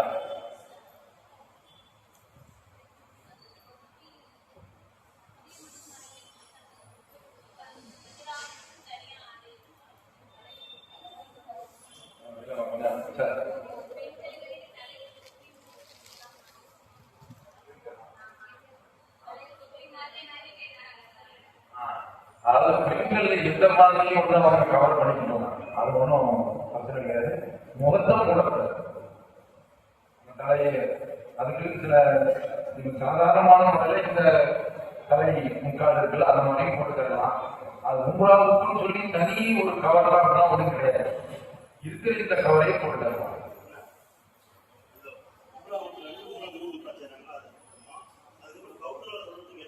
இது 1 லட்சம் அவங்க எல்லாரும் சொல்றது 1 லட்சம் அப்படிங்கிறாங்க.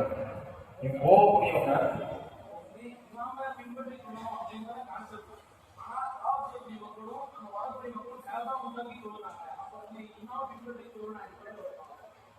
இது இந்த அவங்க என்ன சொல்லி கேட்கிறாங்கன்னா, அதாவது திரும்ப திரும்ப பல உம்ராக்கள் செய்யறாங்களே, இதுல 2 விதமான கருத்து இருக்கின்றது.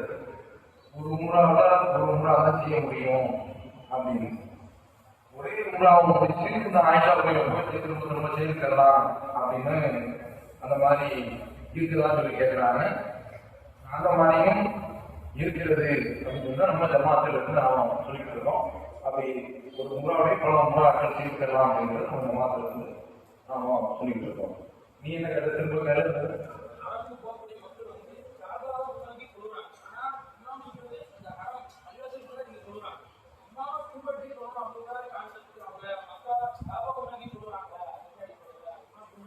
அதாவது இமாமா பின்பற்றி தான் சொல்லணும். இமாம் ஒரு இடத்துல நிற்கிறாரு, மற்றவங்க எல்லாம் வந்து நிற்கிறாங்கன்னா சுத்தி தனித்தனியா நிற்கிறாங்க. அங்க என்ன கேட்டா அந்த இமாமுக்கு பின்னால் நிற்கிறது இருக்குல்ல அந்த வட்டம் எல்லாத்தையுமே உள்ளடக்கும். இமாமா முன்னால் நிற்கிறாருன்னா அந்த வட்டம் என்ன செய்யுது, அத்தனை பேரையும் உள்ளடக்கி அவரு ஒவ்வொரு கபாவுடைய சந்தனம் இது ஒரு பகுதி இது ஒரு பகுதி இது ஒரு பகுதி பார்க்கறதுனால அந்த ஒரு சிந்தனை வருது. அப்படி கிடையாது. அங்கே இமாம் நிற்கிறார் என்று சொன்னா அதனுடைய ஒரு சப்பு இருக்கின்றது. கபாவை ஒட்டுமொத்த சுத்தும் ஒரு சப்பு. அப்ப யாரதான் நம்ம பின்பற்றி சொல்கிறோம்? இமாம தான் பின்பற்றி சொல்றோம். அதனால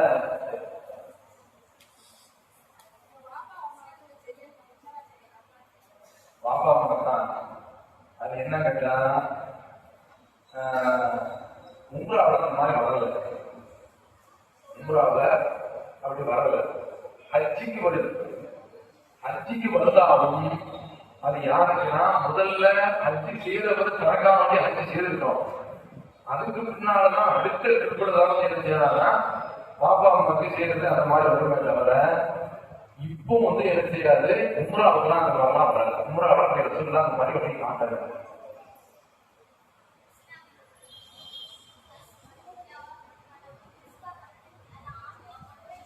இதுல ஆண்கள் பெண்கள் எல்லாத்தையும்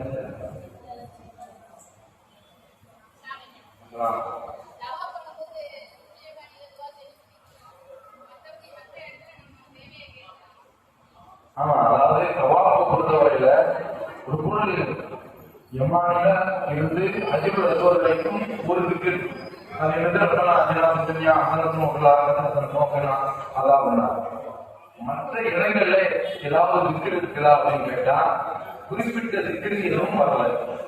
திக்கு செய்தாலும் செய்திடலாம். குரான் முதலாளர்களும் போதிக்கலாம். ஆனா உலக சம்பந்தமான பேசிட்டு ஊர்பாடு பேசுற மாதிரி ஆகிடக்கூடாது. அவ்வளவுதான். ஜவாபுல இந்த திக்கு என்று வரவில்லை. ஒரே ஒரு இடத்துல மட்டும் வருது. மக்கள் கிளம்புறாங்க. இதை முடிக்கலாம்.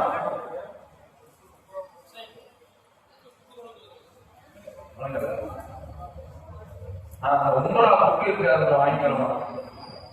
ஒரு ஆளுகள் போற ஆட்கள் வாங்கிக்கங்க. போகக்கூடிய மக்களுக்கு நீங்க வாங்கி